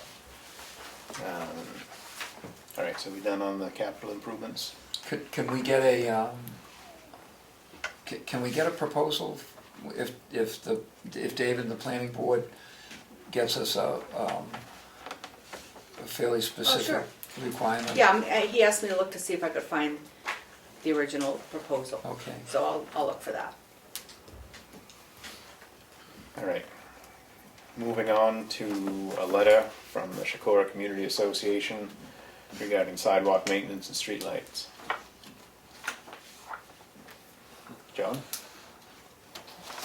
I'm just here to see if, it looks like things are moving along, and the letter was just from our May meeting that Steve attended, and Richard was there as well. And we looked at the, actually two issues, the sidewalk, I think the sidewalks maintenance being the primary, really the primary one, but the second issue was having to do with the lighting and the lighting in the village. And so I know Richard said, Richard, as he was leaving, we had a chat, and he said he's gonna come and meet, with some of us and take a look at some particulars around the village, but and I think we'd like to walk through it with, also. okay. And not only Yeah. for the sidewalks, but the lights that Peter referenced, so at least we were sure, because this sounds like a two-step thing.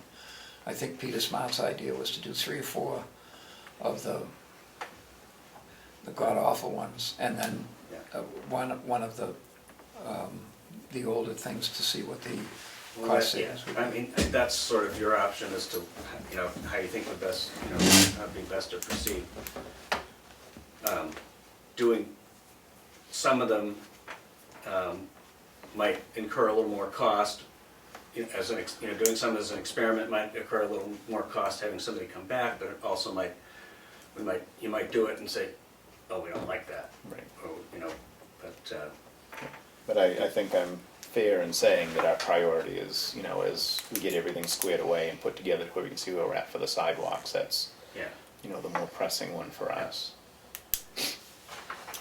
And I just, I did want to say, I didn't, I made a statement in there, my job was just to convey the two motions from the meeting, but I did put that statement in there, but I hadn't been part of the other conversations here in this room about that, but that we do have some people that, part of the that are in the association that are, you know, they really need to know that things are moving ahead, and that they'll have that they'll know that there'll be some resolution for this coming winter, which isn't, in those terms, isn't that far. Right, and you know, that's what we're looking for. We're gonna come up a little short of doing it by the end of May, but, you know, very shortly after, we hope to have everything. Right. So, I know there was, you know, potential threats or veiled threats of legal. I'd like to ask everybody, they can do what they want, but just bear with us, Yeah. you know, a few more weeks. Well, yeah, I think we can agree to go to June 1st, maybe probably give you no extension. It seems to be the thing tonight, so. We're not gonna make the deadline, or the proposed deadline that was in the email and the letter, for a variety of reasons. We've got some information from another guy not too far away who runs Public Works Highway Department and does 6.5 miles of sidewalks, and his expertise tends to be in most suitable equipment. And the other thing is, I know Rich has already stopped looking in terms of equipment, if that's the way to solve the problem, but he won't, you know, that requires a considerable amount of research. And it also affects what policy we write. We've got a couple of boilerplate, a couple of examples from other towns that, but from, you know, the select board understands that we have a maintenance agreement, a requirement to do this, and every selectman that I've sat with in the last few years admits that, you know, we gotta do this, and I think that this select board is. And we're trying to, you know, make sure we get what's gonna work best, you know, Oh, yeah. big picture for everybody. Just, so, whenever it works to come and look at things, or any additional information. I would think Richard's schedule would be key to that, and then, you know, if you're okay, we'll tag along, and. Yeah. I was gonna say, it has to involve Richard, because I'll take his word if I can't get there, because he knows what he needs better than I do. Yeah. I found the draft of the maintenance agreement, but I have yet to find the contract. But I'm pretty sure we know where it is. And, oh my.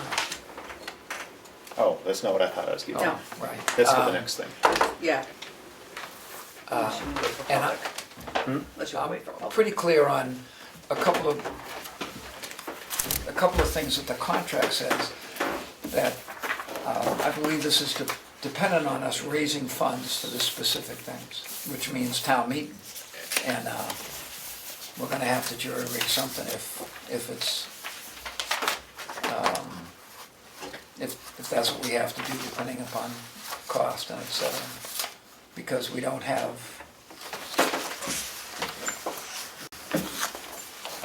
even if we had the cash on hand, I'm pretty sure we have to go to town meeting and raise funds specifically for purchase of equipment, if that's what it comes to. Yeah. And might need some makeshift. We opened the capital improvements program discussion.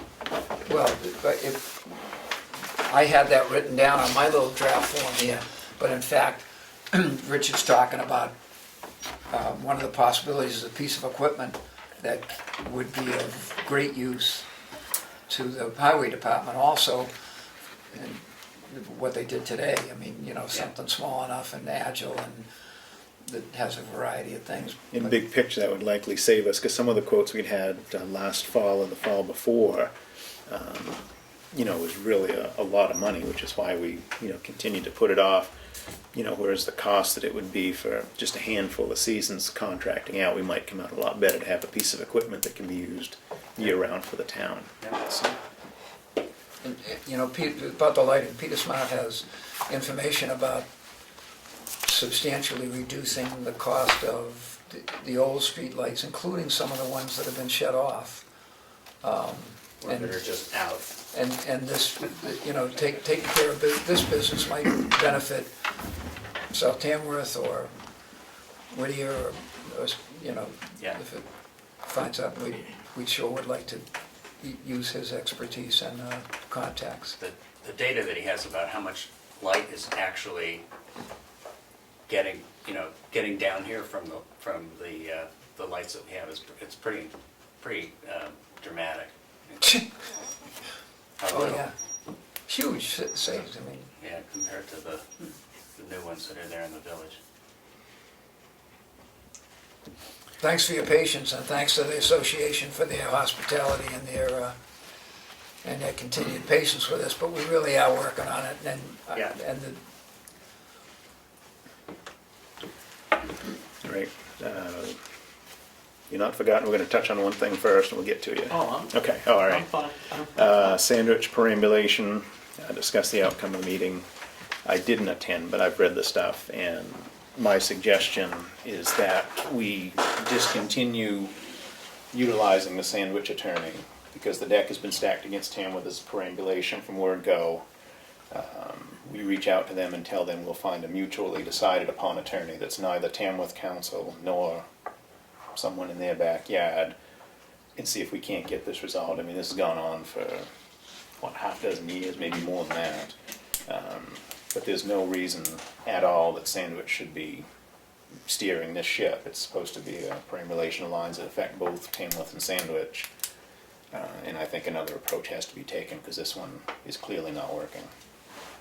But you guys are free to agree or disagree, but the attorney that's been doing this, he says, well, he'll accept Paul King's paperwork and this and that, and this has gone on forever. It was a pretty interesting meeting. We walked in there with a report from that fellow that I was surprised to find out Sandwich has decided they're paying rather than splitting the cost. And I had a problem with some information that we didn't get last fall and still don't have, but I understand maybe they had a different view of what was going on. And we're pretty clear that if there was any limitation to what would be considered in continuing this fellow's work, one of their selectmen made a motion that this further action would be to reset, not to reset, but to verify the straight line, because the line supposedly takes a curve, and Paul King agrees on that. And I told him that there would be no positive vote if it was limited to just examining or surveying what Sandwich claimed was the line, or at least one of the selectmen. The other two selectmen were much in favor of finding a mutually agreeable solution, which might include do nothing. And if,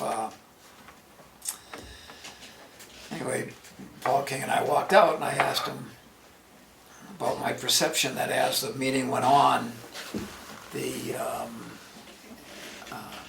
no decision, no hard and fast decision had been made, kind of eroded to, if with the information on hand, the straight line, Sandwich line, would be Stephen Nix's recommendation. Paul asked if he did continue this, would he be open to reacting to the all the information, and Paul King has some additional one. Most of the information, historical information, it was supplied by the property holder, who owns this 150 acres, and feels very strongly that it should be, it's part of Sandwich, not part of Tamworth. Paul King disagrees with that. So, I don't know, I think before we, maybe we take a little bit more to respond, and I think we ought to ask Paul King his assessment of how valuable this may or may not be for him to supply information. If the end result is that this fellow makes a recommendation and Sandwich expects us to go to court to have the judge say, yes, this is the town, I would not be in favor of it. But if the end result is saying, well, two different opinions, why don't we just keep doing what we're doing? And some days, 100 years from now, if folks think they need to go to court to, they can do all the legwork all over again. So I'm okay with continuing the process, but not sharing the cost of their lawyer. But well, the guy's, he's not the town lawyer, but he was chosen and agreed to by both sides. But I'd be interested to have Paul King meet with the fellow and gain an assessment of how unbiased and objective he thinks the process is moving forward. I think there's information that Tamworth has that has not been, that the Stephen Nix, they've got doing the legwork is not, he doesn't have it. And Paul felt that if everything was taken into account, it would be a different result. Well, I'm good with that, I value Paul's opinion, get his professional opinion as to where we should or shouldn't, but, that's great Sandwich is paying, but I'm assuming there's a reason Sandwich is paying, because they've got a desired outcome. Right. So I'd like to see something that was mutual. I don't want to take something that's not ours, I don't want to lose something that should be. I got the impression, at least at the beginning, that at least two of the Sandwich Selectmen felt that the way I did, that the solution might be, let's do nothing until we have to. And when we have to, Sandwich is taxing this property. And it's, it's in current use, and it's,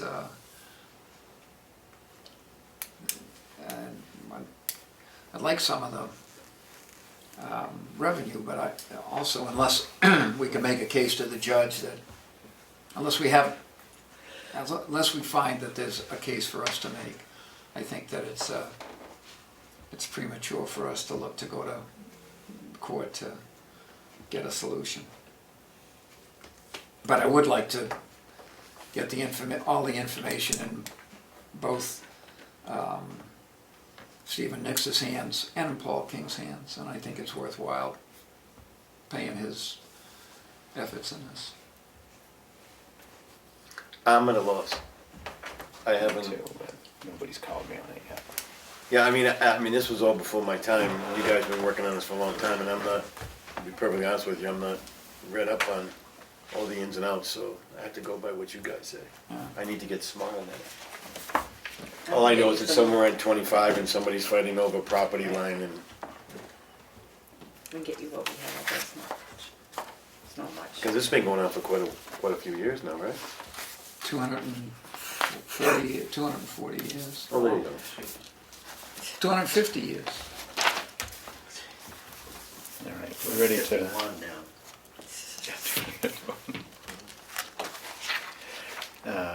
ready to move on.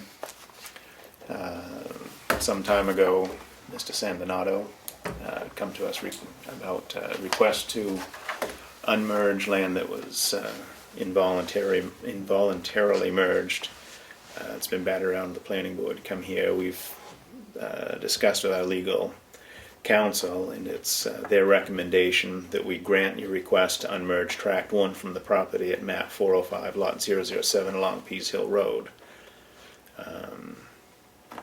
I'm prepared to make that as a motion, and we can open discussion. So I'll make the formal motion that we grant the request from Mr. San Donato to unmerge Tract 1 from the property at map 405, lot 007. Second. Discussion? Call for a vote. Can I, doesn't this have to be done through the planning board? No. No, unmerging is a selectman's No. Right. responsibility. I guess my question is, when did it get involuntarily merged? Because from what we saw, I couldn't find a place where it got involuntarily merged. And so if you're unmerging something and you get involuntarily merged, I'd just like to know when that happened. This site's changes in 05, 93. You probably know the years better than I do. I'm just pulling things out of our write-up here as to the years. The original documents? Yeah, this site's... No, when did the town take action to Take merge action. the two lots? That was the place that the planning board couldn't come to. Well, wait a minute, the planning board said I couldn't do it. You told me I couldn't do it because it wasn't on a separate tax bill, and it was recommended I go through a different way to get it taken care of, because you said it's not on a separate tax, you can't do it. And that was all you said. I came here because I was told I should. Well, we recommended you come to the selectmen. Yeah, and there was support here for me to do this, and the town attorney looked into it, and legally she said it should be, because she told me that. She told me nothing was a done deal yet, but she did at least inform me. Mm-hmm. Because she knew I'd been waiting a while, and I appreciated that. Yeah. So. Right. I don't think they can find that date you're looking for. And I don't think that the history is clear cut. And I believe that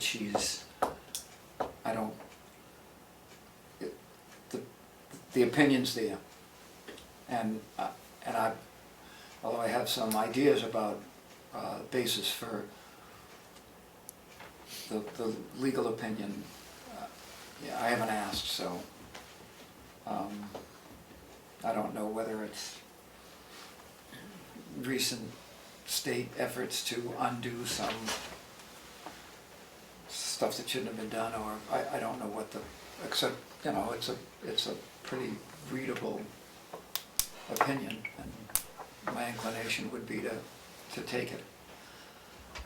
I mean, I was in favor of unmerging before, but it's always best to get legal advice. My feeling is it's your land and you do with it what you want. Less you deal with us, the better off you are. Inherent in this is that it would not be a violation of land use law to grant it. You know, I'm just asking because we looked into it and couldn't find where the town action, and so, I mean, and I don't get a vote in this, I just was asking the piece of information. If you have a legal opinion, I guess I could get a copy of that, just for our information, so we don't give people incorrect advice in the future. Are we ready to call for a vote? Motion's been moved and seconded to grant the unmerging. All in favor? Aye. Aye. Just the assessor will have to do that when he's in next month. It's official. It's official. It's official. Thank There's you all nothing for else you your need time. unmerged, right? Thank you. Excuse me? Nothing else you need unmerged, right? No. All right. And you're just taking track 1 out. And that's like 27 acres. The 27 acres, Okay. which was the original Yep, okay. shape and So description. I'll just have that to the assessor Okay, next time he's in. thank So you. you'll probably see it on your second tax bill. Okay. Does the planning board do the paper trail to the, who does the Mylar, and who does the The RSA clearly says that this selectmen's, the planning board doesn't do unmerging. But after it's done, I mean, it has to be recorded. Yeah, it's not our, That's not a service you provide.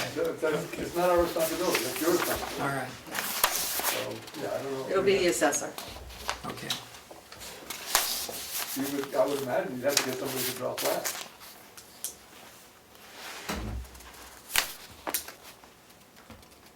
All right, pretty good on that one? All right, where are we on the agenda here? That was all of our new business. We want to move up to the signature file and take care of those things.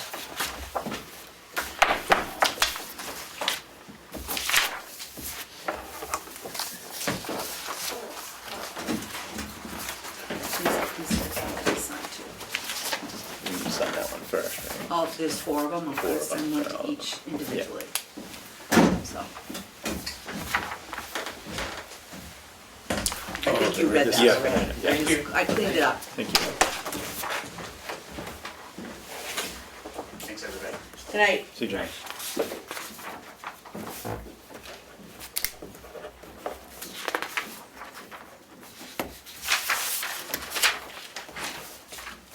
Steve, you can just keep the pile down there.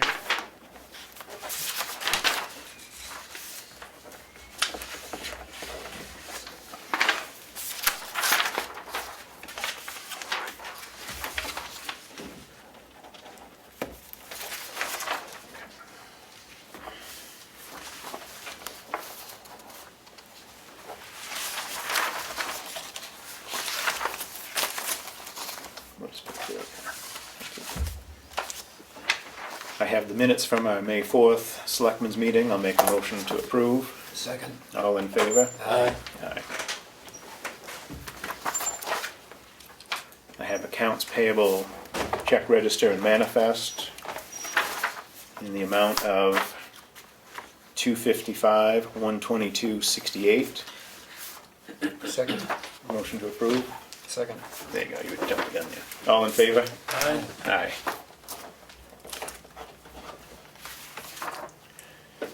I have checkmate payroll authorization, the amount of $40,672.37. Motion to approve. Second. All in favor? Aye. Aye.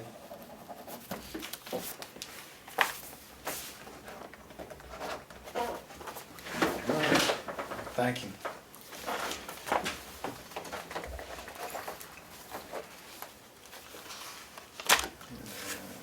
Tax exemption for 404-019-001. Motion to approve. Second. All in favor? Aye. Aye.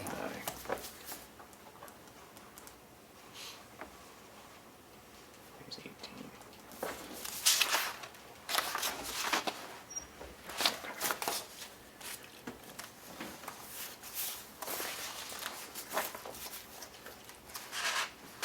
Tax exemption for map 213042. Motion to approve. Second. All in favor? Aye. Aye. This is all one, not several, right? Right, Yep. those are all the abatements. Okay, I was They're making all sure I didn't big have them mixed up packets, here. all of Yeah. Tax abatement in the amount of, where is the amount on this one? That one's denied, Oh, okay. so you're, so there's no change. Right, we're denying a abatement request on 205-015.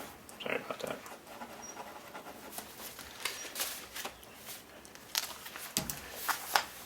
Tax abatement in the amount of $814.37 plus $24.50 interest for a grand total that is unknown to me for map 41006. Motion to approve. Second. All in favor? Aye. Aye.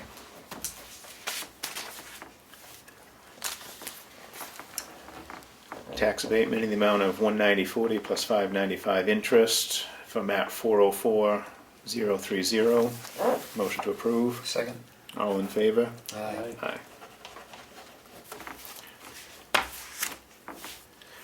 Tax abatement in the amount of $231.60 plus $716 interest on map 216236. Motion to approve. Second. All in favor?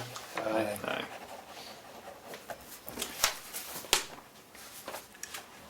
Tax abatement in the amount of $1,284.64 plus $21.96 interest for map 405009.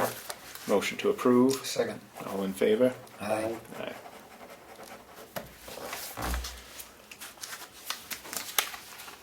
Cool. Tax abatement in the amount of $1,484.22 plus $44.65 interest on map 410-114-005. Motion to approve. Aye. All in favor? Oh, sorry, second. Aye. We knew what you meant. I still got the library in my head here. Okay. With the exemptions, did I miss anything on yours? I don't think so. We'll skip over to old business and we'll do selectmen updates. Irene's Way, I think we've covered at length, and we'll be reaching out to representatives. Tamworth Road, we have a tentative meeting for June 1st, 2017 with no time set yet. With Mark McConkey, and I forget who it was that was coming from the state to discuss our requests for, you know, slowing the speed zone, maybe doing away with the passing zone, things like that. Can we, will you entertain a motion that at that meeting, we also tell the state that we're gonna request a stop sign northbound on Tamworth Road at the corner to make that a four-way stop? Yeah, I got no problem with that. I mean, that's what we really need to do, is make it a four-way stop and grade that. I'm sure Nate Hughes wouldn't be happy because his driveway would be like this, but I don't think they're gonna grade it, but I can see a four-way stop. if they put it, but we gotta make sure it can't be, because you remember, I think it was 2 years ago, the farmer's market started, I don't know how far they got, but seeing about putting a four-way stop, making it to where the stop sign is on the other side of the yield. I think we need to have, if we're gonna do a four-way stop, it's gonna be right up by the monument, and maybe we no longer have the, you know, our veering off yield situation. See, it's a strange, we call it the four corners, But but it's it's like the 5 4 and a corners. half. Yeah. Although that's a yield sign, and But people can still turn left. yeah, that's So true. that convolutes everything. Or maybe the solution is a no left turn, that you gotta get into the intersection and then, I don't know, the state's pretty smart. Why don't we let them look at it and say what needs to be done? but what we're looking for is. There's a you know, four-way they- stop sign. There's a After, stop after, sign the- there. yeah, Yeah. I mean, I'd be okay if they took that, you know, our little yield section, for lack of a better term, out, because I know that was what I had suggested to somebody when they got started redoing the Veterans Memorial. We've got that nice memorial, and there's no place you can safely park to get there. Whereas if that was no longer a road, we could have parking spaces so that, you know, not to pinpoint or categorize anybody at a certain age, but the majority of the people that go there are older people, and we're gonna make them park in the church parking lot or whatever. A parking area for them would be a pretty nice thing to do. well, that's a pretty good idea. Farmers market would love us. It would, you know, they could still do, you wouldn't have that, it would actually help for farmers markets. You wouldn't have Oh, they would love us, yeah. people coming and going from there. It could be parking they could use. It would neaten up the intersection immensely, because a four-way, true four-way is a lot better than what we got. And it would, the difficulty, the major difficulty I see without having a stop sign is the sight lines. And so here, you could put a stop sign before you got into the intersection, and there would be no traffic from your left coming northbound on Tamworth Road. if that Right, was- but if you put that's what they were asking about before, you put it on the side towards my house there and down towards Grammy Gordon's, you know, on that side, you put it there, people have stopped, and you see how people take off from the stop sign, they flat-foot it. They'll still be doing 25 miles an hour by the time they get up to Right, here. right. So that's why, if we push for it, and I'm in favor of it, we really gotta have it where it's a true four-way stop, where it's all at the same junction. You know, the number of little kids playing in where the adult daycare is, just every time you turn around, there's another little kid. Okay, if, you know. Yeah, you're in favor of Oh, us yeah. staying with it.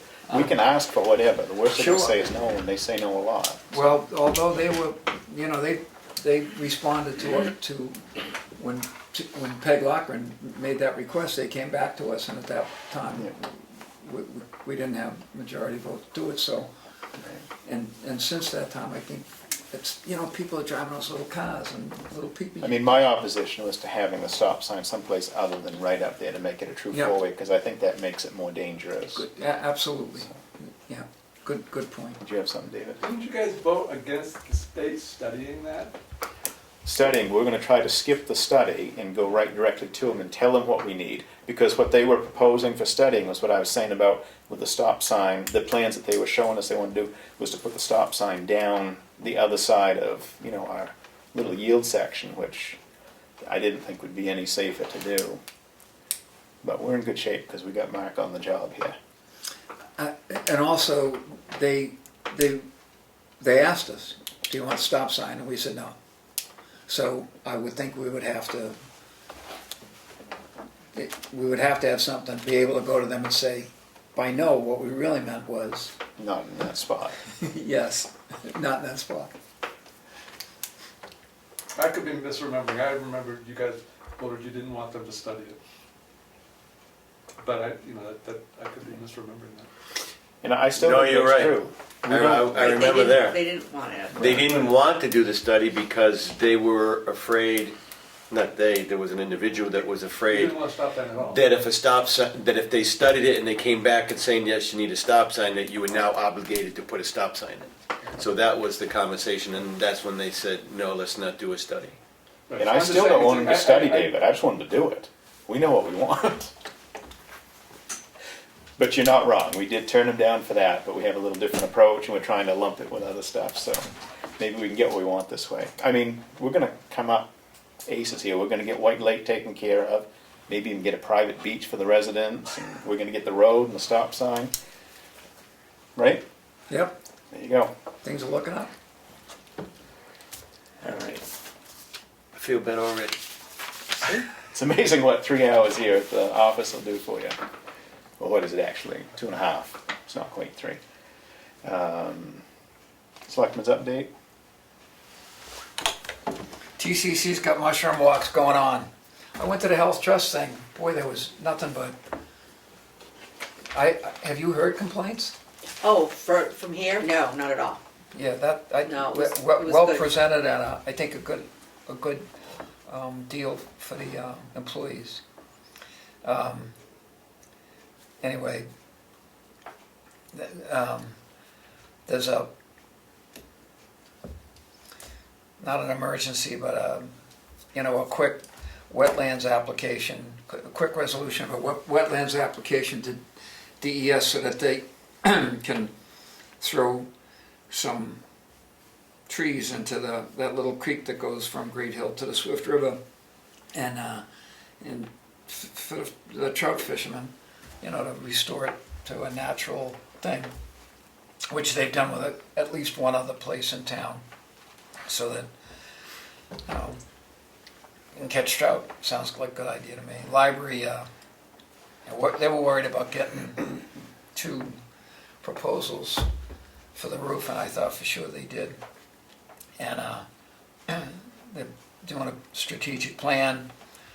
And if you haven't already, buy your calendar raffle tickets from the library, because A, it's a fundraiser, and B, I mean, there's some pretty good stuff. There's, a Lamborghini and 3 winning lottery tickets that they've already Claim the prize on, right? and a house with a pool on a nice, so go buy it.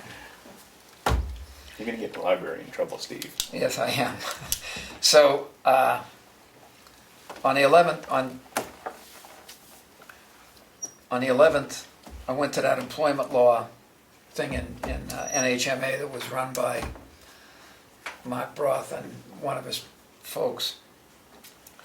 I felt a little uneasy paying the tuition, but it's okay.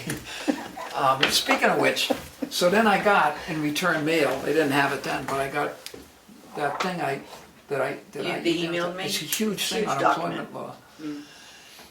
Let's say somebody said, hey, I'd like a copy of that. Since, if we get that from a training, can I just tell somebody, sure, send me an email and I'll attach it. I don't see why not. I suppose I should ask NHMA if I should do that. If somebody Did they in town- charge you for it?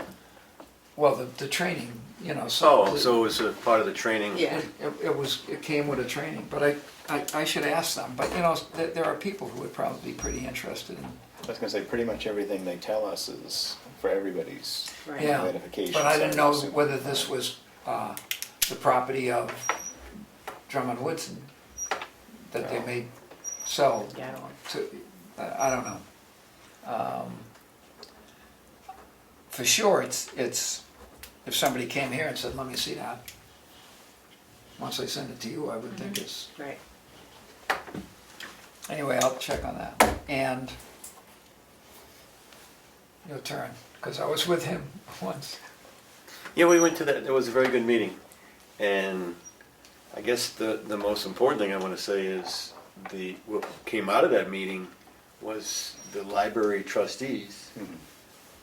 Basically, we have no jurisdiction whatsoever over the library, as far as their funding, their money, anything. It's all the library trustees. And it was pretty good how they gave the history of it, and, you know, because the money was from Carnegie or something, who donated all his multi-billionaires to the libraries, and that's why these new RSAs, or the RSAs are formed around them. So it was very interesting. But yeah, it was a good training. Did you get a copy of the letter from the lawyer's response in reference to our request in the OSIP board? They responded. Can we get a copy of that letter to the It's right planning there. board? Yep. Because I that was, thought he was gonna talk about it. Yeah, I will. oh,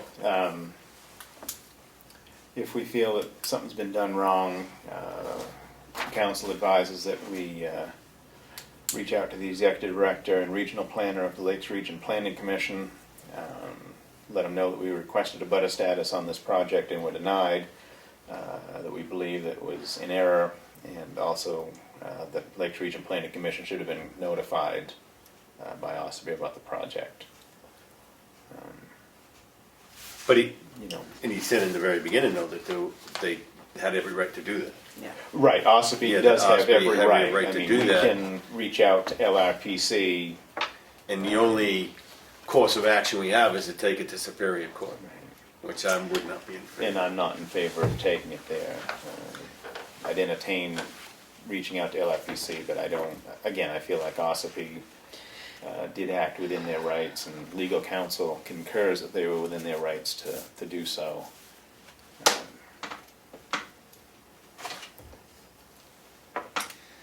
Freedom's in for thousands of dollars on Westwood Shores. And Effingham has not yet joined them. But, and this is an issue, but Westwood Shores, tell me how you perk test that chunk of property. I mean, you know, dig the hole and fill it with water. Only at Westwood Shores, I don't think it's gonna be that, in that order. I think it's, before you dig the hole, you know, put a spade. Do you want a copy, or do you want me to just bring it to the planning board meeting? Well, can I just make a couple of comments? First of all, they did get a butter status, or they did get regional impact on Westwood Shores. They what? The Madison Effingham, Madison, Freedom and Effingham were granted, that project was designated having regional impact. Right. So they did get a butter status from the beginning, so that's not what they're complaining about on that. And They just didn't like the decision. all right, And LRPC has already been notified about the OSIP and the Valley Point LLC or whatever that is. They've already been told about that project, and they know about it, and they were also not, they also should have been notified. at the TCC meeting, Green Mountain was there saying telling me, oh, nice job, but I thought that, that I'd done as much short of, going to court, that, that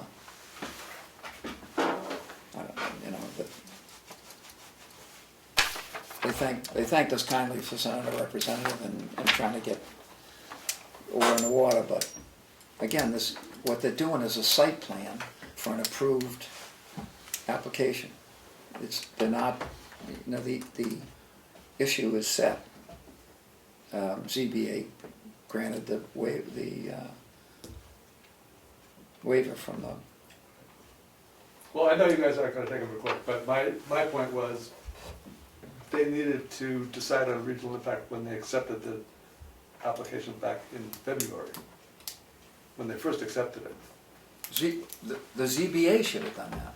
The ZBA also should have done that, but I'm saying the planning board did make an error in this case, because they accepted the application in February. And the regional impact is supposed to be decided when you receive the application, not when you accept it. But even by their rule interpretation, they should have done it in February. They shouldn't have waited till after they voted to accept it. And also, the ZBA should have at least considered that in 2014. So that would be what I would think about the case. We have a meeting on Wednesday. I'll bring, as part of the selectmen's update, I'll just bring this way. Great.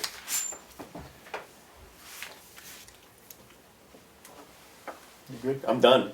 I'm done. Public comment?